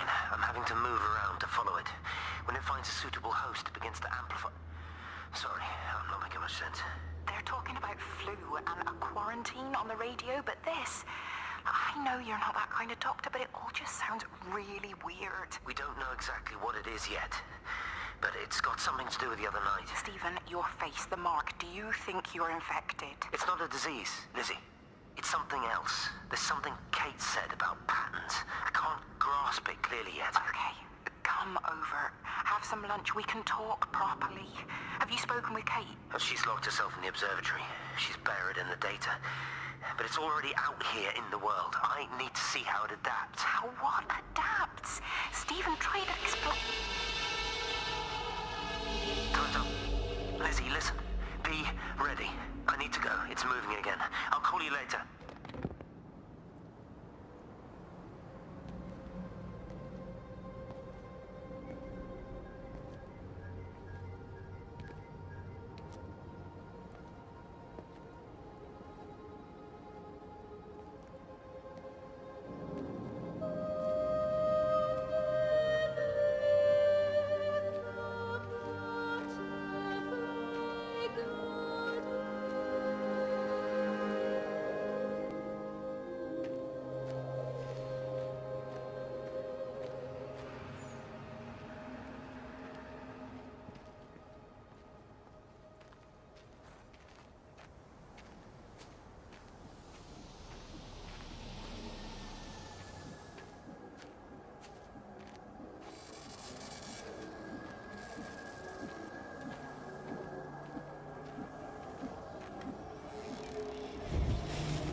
Do you think she'll like it?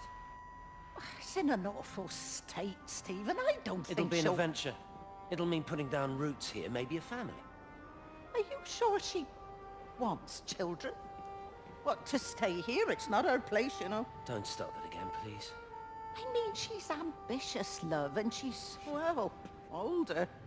She's not going to want to stay cooped up at home looking after the kids. Is that how you felt about me? Oh, stop it, Stephen. That's not what I meant, and you know it. I'm just saying you should make a choice. If it's a family you want, well, you know how much Lizzie wants a family. Jesus, Mum, I didn't come here for marriage guidance. I just asked what you thought about a fucking house. Stephen, Appleton language! Sorry, it's just that you have to understand. Kate is the most brilliant, extraordinary, wonderful person I've ever known. She's like no one else. The way she looks at things. It's like she has whole worlds inside her head. I don't think you or anyone really understands that.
Physical changes are evident.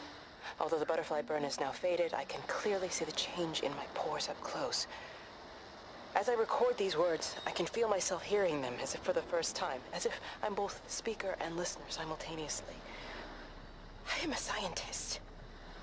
I can only deal with the evidence I have. And this points in one simple direction. It's not in the observatory. It's in me.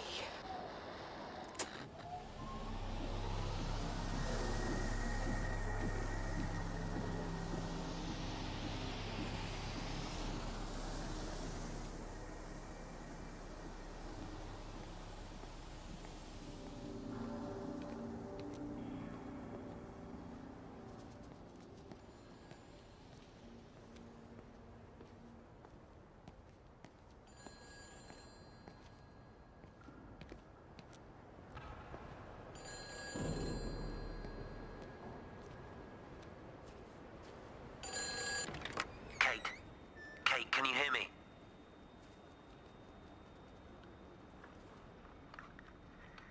Listen, I'm trying to make things right. I've isolated myself. I'm in the old bunker at the substation. Just keep this band clear. If you're still alive, I'll try and check in every hour. Kate, I've convinced them to use the gas. I didn't know how else to stop it. I couldn't save them. Kate, it's in us, too. I've made arrangements for myself after the strike, after I finish the job. You need to think of that, too. And I'm sorry. I'm sorry about it all.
phones. You know the protocol. That doesn't matter now.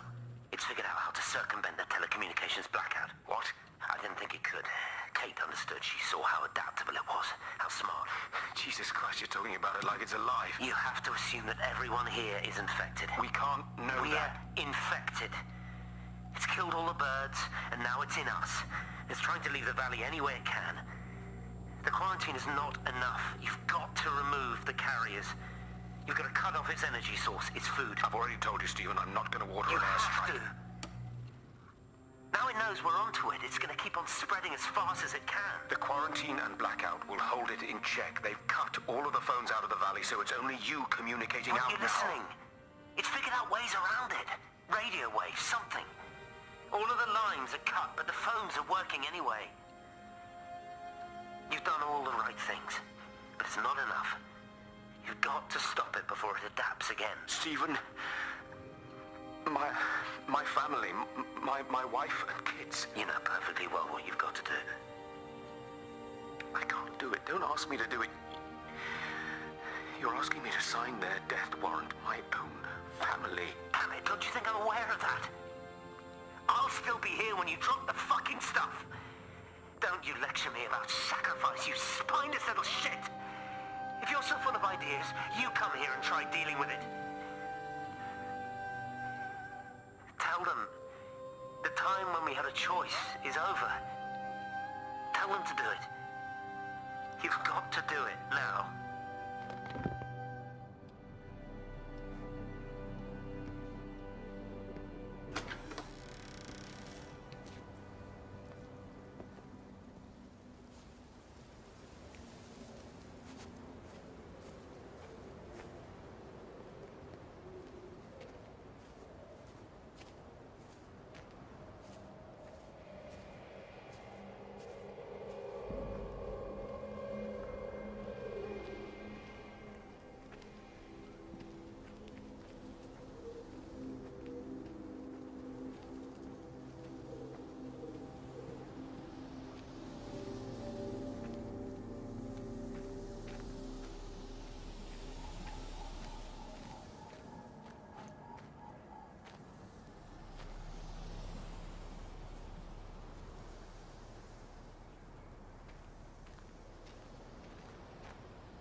You look well.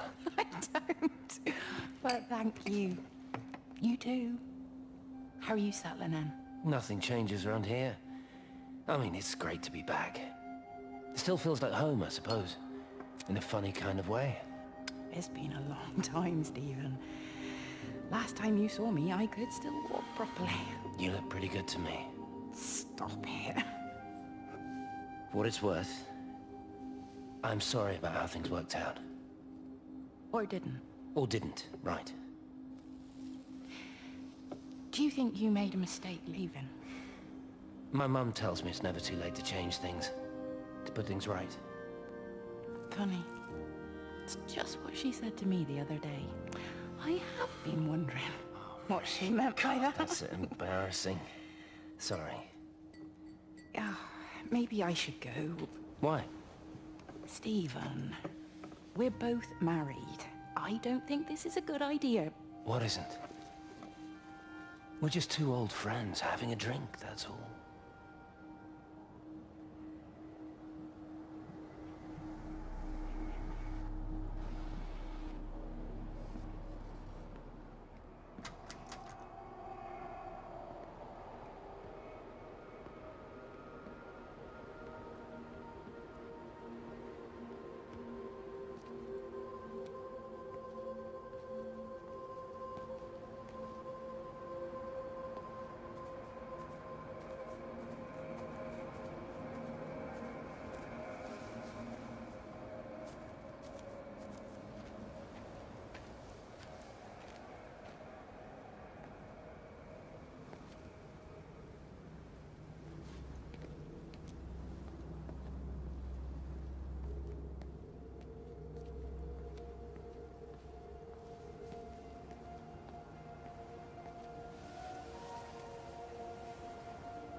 pressure in my eyes again.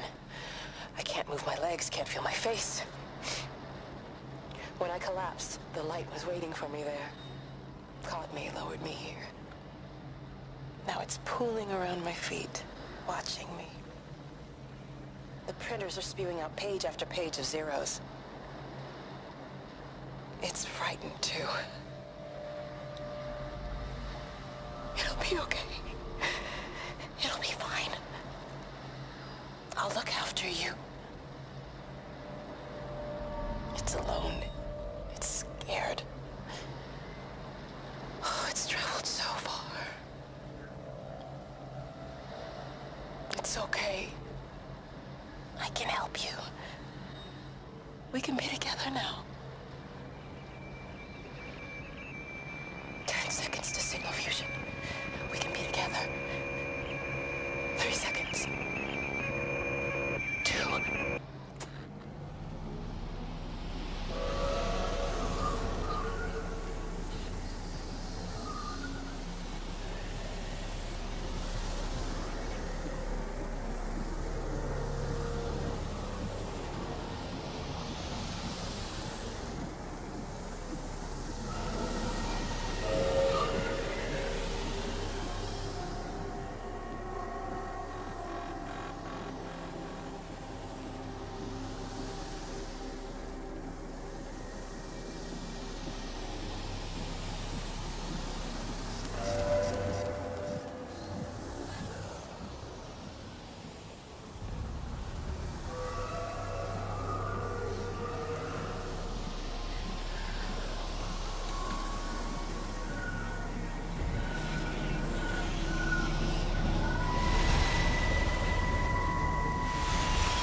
Here, this was a mistake.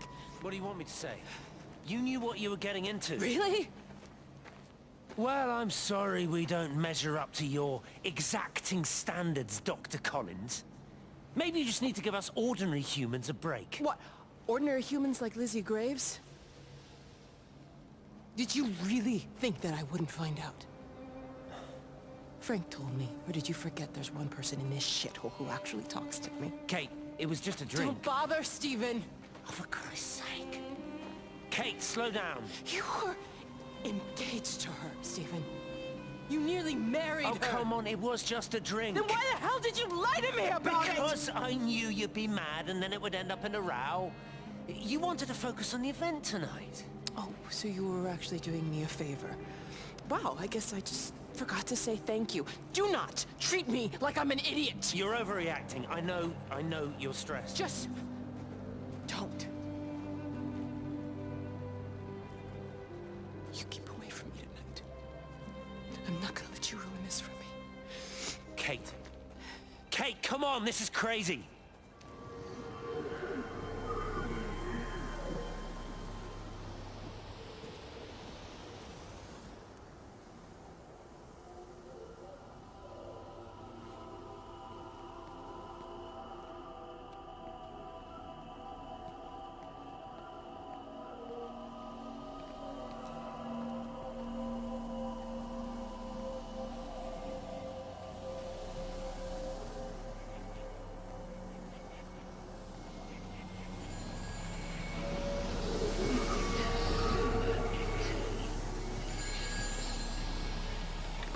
All over the valley.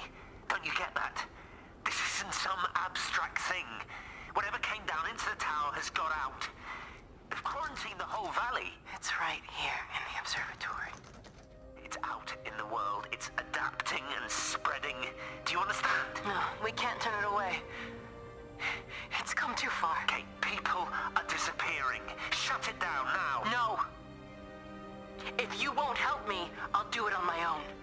I'm gonna route all the power back through Tower 6. Kate! Wait. It's trying to break through again. Okay. Wait!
Jesus, man, what have you done to your face? It's nothing.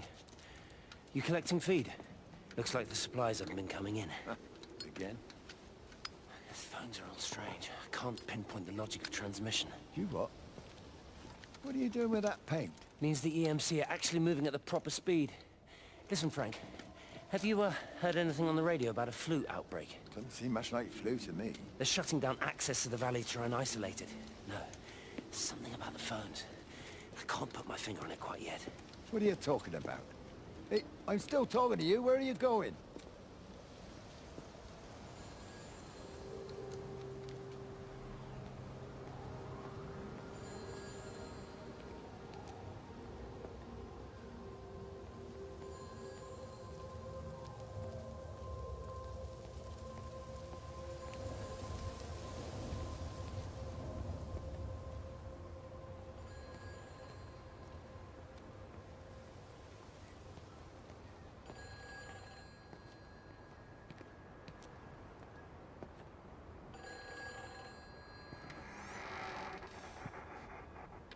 Hello?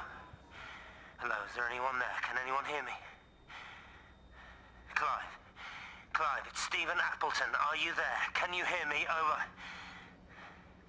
Come on, Clive, where are you? Damn it. Kate, it's Stephen. Come in Tower 6. Kate, are you there? Kate? Anyone? Hello? Can anyone hear me? This is Dr. Stephen Appleton broadcasting from within the quarantine zone. Can anybody hear me? Over. Oh, God, no. No. Fucking hell, no!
You're a daft old bird walking all the way out here for it. You know Charlie would have dropped it off. What, and have that stinking great lorry of his poisoning my birds? He shouldn't be driving it on these lanes. It's a hazard. I think he was hoping he could have a word with you about Frank. There's nothing to say. Oh, listen, Wendy, they might all be scared of you, but that's not going to work with me. You're 68 years old. Grow up. Talk to Frank. How dare you speak to me like that? Give me my bird feeder right now. Promise me you'll drop by and see your brother. Megan Holloway, Not a chance. Promise me. It's for your own good, and you know it. You are a shamelessly manipulative and difficult woman. It's no wonder Charlie adores you so much. No wonder I do what?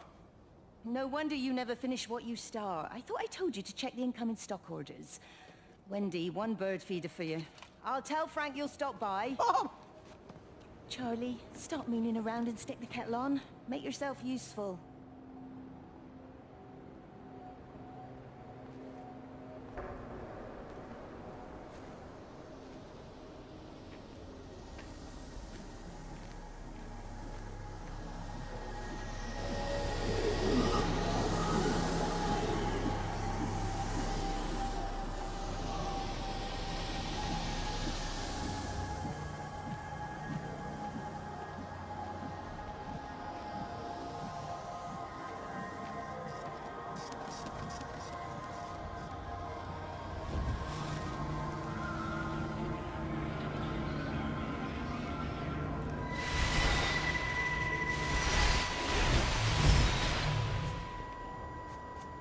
Appleton! What are you doing here? You thieving bastard, I knew it was you. Listen, take everything you need. But then you have to leave. You don't understand. You can't be near me. Painting these stupid little pictures. Stealing food. You always were a little prick. Please, every second we're in proximity makes it worse. I'm a primary conduit. You're a fucking disgrace. Come here! Don't touch me, get off! What's going on? Come in here, Lord, Jesus, get over Sam. us. Thinking you're so much better Sam, than the leave rest him. of us. No physical you contact. and your stupid fucking missus. stop She's it. better than any of you.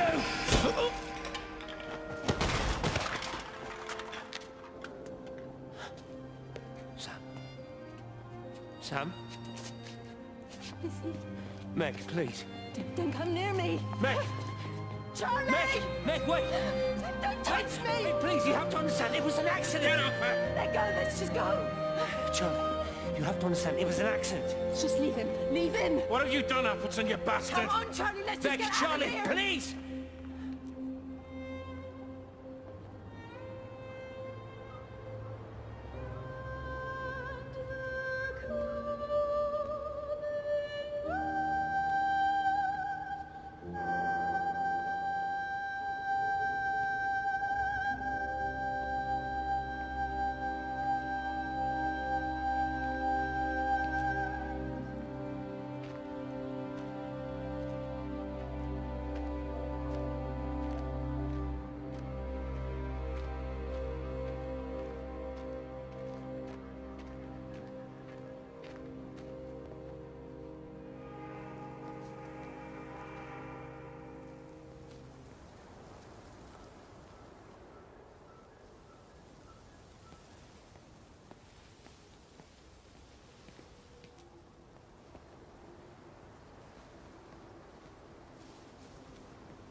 Station Master's house, Howard Lantham speaking. Howard, it's Clive Smith. I need you to listen to me and not ask questions or interrupt. Can you do that? Yeah, I can. But why are you calling? The Emergency Measures Committee is imposing a quarantine around the valley. We've got an influenza outbreak in the village. We're suspending rail services, and we're also going to be shutting down the roads for a bit. You're going to be dealing with some anxious people, Howard, so you need to explain it's all under control, and we'll be back to normal in a few days. All right? Open up the emergency store. There's posters and boards along with a bunch of stuff that hasn't been used since the war. Grab anything you think might be useful. I need you to close up any unoccupied buildings, put posters up, that sort of thing. Make sure everything is all squared away and shipshape. You were a military man, I'm sure you understand that. Everyone doing their bit, following their orders. All right? All right. I think. Good man. I knew we could count on you. Ah, Jesus, mate. What the hell was that?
repeating over and over to myself in the dark, eating cold food from a can with my fingers.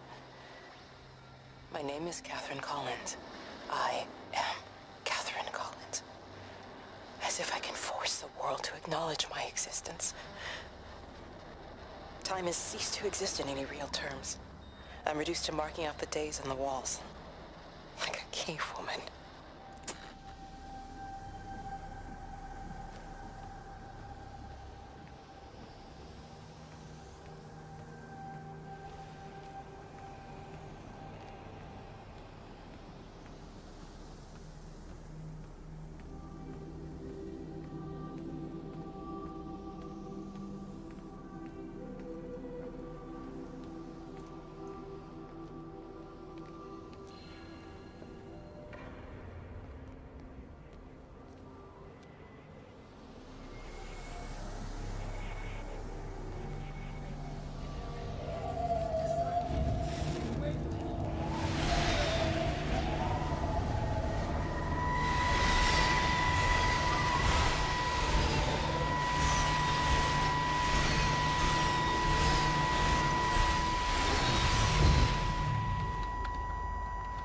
Darling Stephen, I don't know if you'll ever listen to this. Maybe you've decided to stay with Kate, and I can't blame you for that. But I can't wait for you either. I've got to think about the baby. And, well, I should have left a long time ago. I've run out of excuses for not leaving now. But I do love you, Stephen. And I hope you find peace one way or another. Oh, there's planes coming.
Close the tunnel.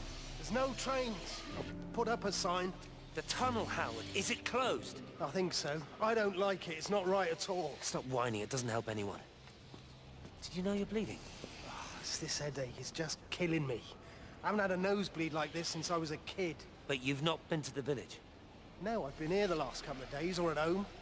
I've only spoken to Clive at the EMC on the phone. Well, tried to anyway, but with all the cross lines... But no direct contact with any other people? No, no one. What are you talking about? What's going on? It's the pattern. It's adapted again. It doesn't need direct contact to transfer. It's using the phones. What do you mean, direct contact? Stephen!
was a kid, my dad found a fox.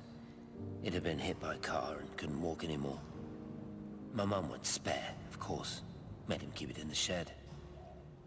He was already slipping away from us then. He spent hours with that fox, telling it all about Italy and the villages they bombed there. I was jealous, I think.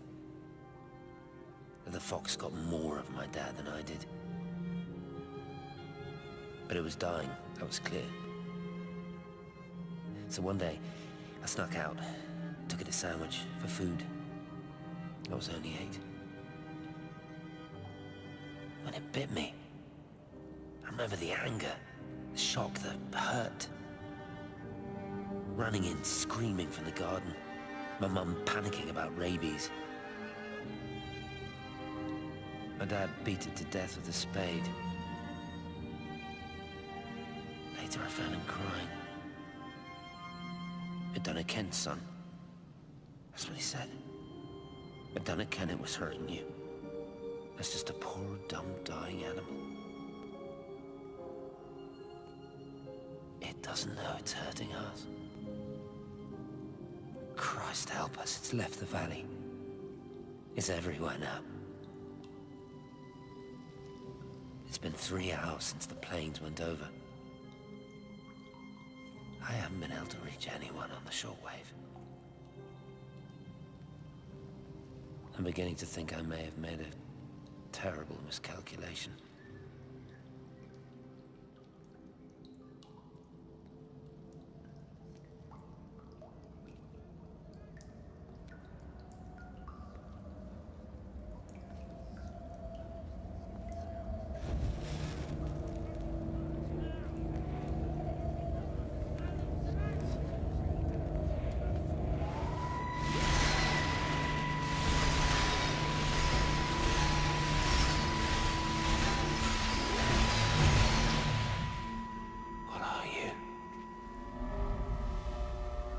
You understand me, don't you?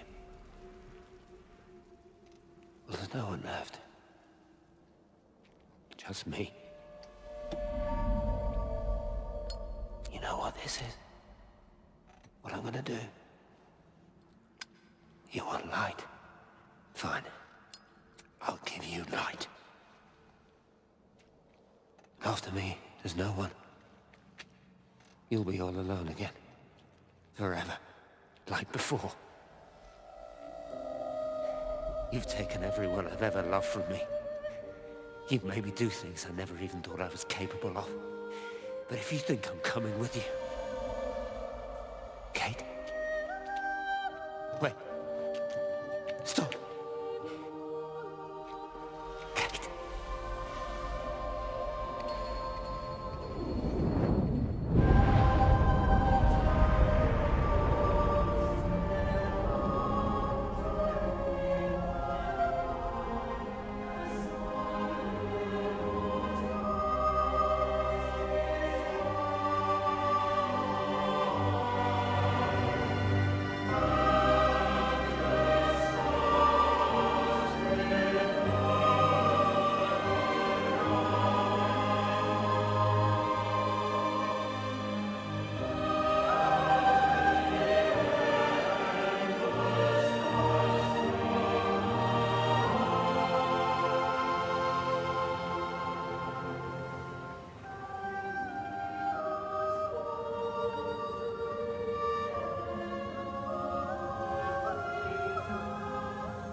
This is Catherine Collins. I don't know if anyone will ever hear this. It's all over. I'm the only one left.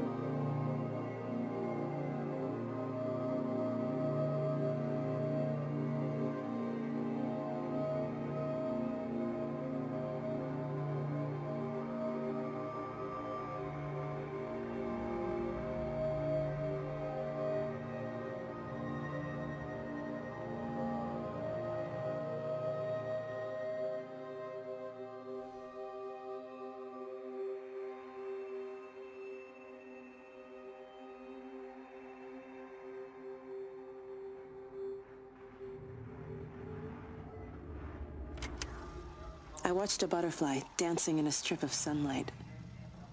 All of its life contained in a single day.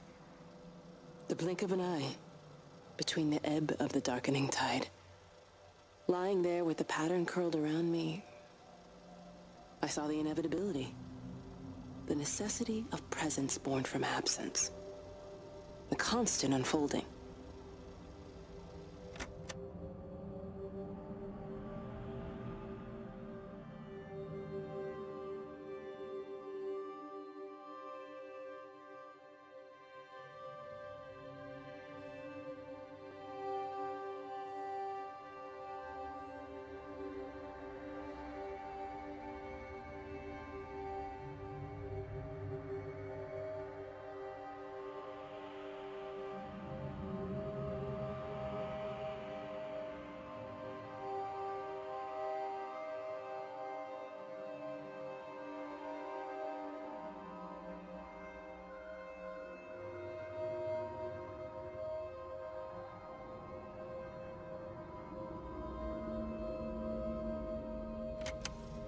On the plane, Stephen leaned across me and pointed out of the window.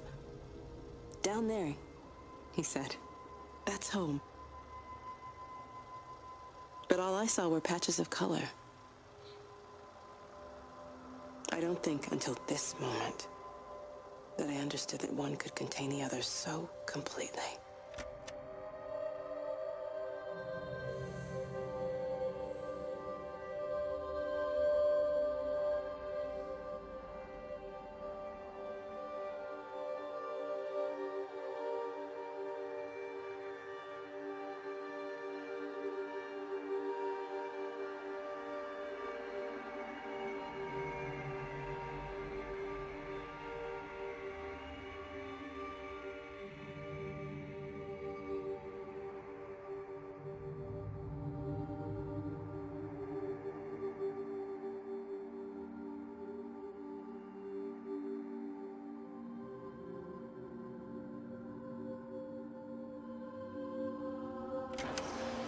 I know it didn't mean to hurt any of them. I try and explain why Lizzie tried to leave with her child and why it was wrong to stop her. I try and explain that much of what it did was wrong. It shows me Stephen and Lizzie together. And I'm happy for them. Frank walks his fields with Mary. Wendy and Edward nest together in the orchards of their love. Jeremy lies at peace with his God at last. All of them are happy because they are together. I understand it better now. It is a collector of time. No butterflies.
I watched the pattern lean in and time slow to almost nothing. I saw the flame leap from Stephen's hand and the moment hang in the air forever. I watched his face, and in the last second, I almost believe he saw me. He wasn't frightened or angry. I remember his expression. just like I remember it from the first time. Early that morning when he woke and, still half sleeping, said, "God, I love you." And I loved him as he entered the fire. And I let him go, knowing I wasn't ready to join him. We have held time to ourselves here in this place. Held the light to the ground because we were afraid of the coming dark. But now we understand that to cling to the light is not living. I've spent my life watching the illumination from a million dead stars reaching for me without grasping this meaning. The light we cast transcends our death. The pattern made by our living creates a bridge across the dark.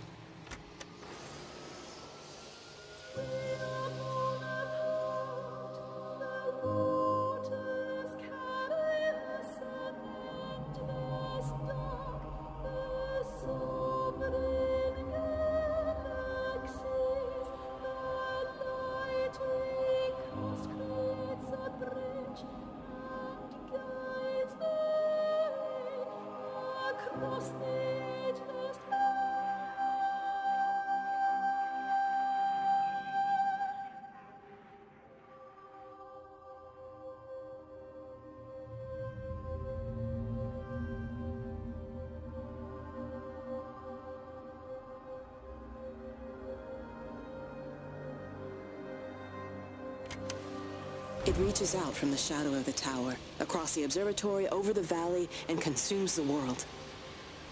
Everything is light now. Everything has come to rest. The world is scored by the traces we carved into it.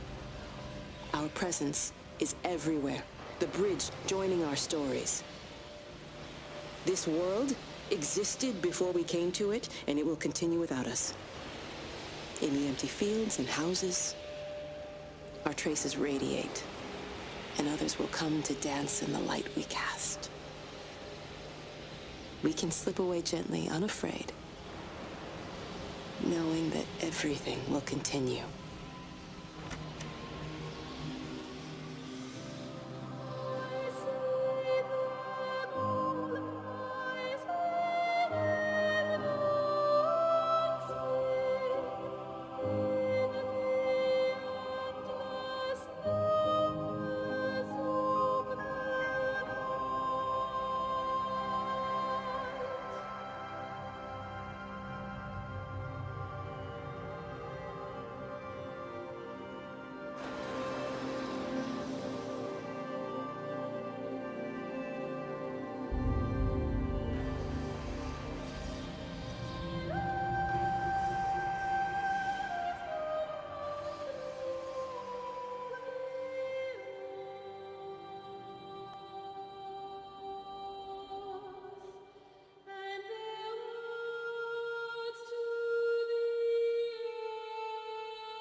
The end is coming now.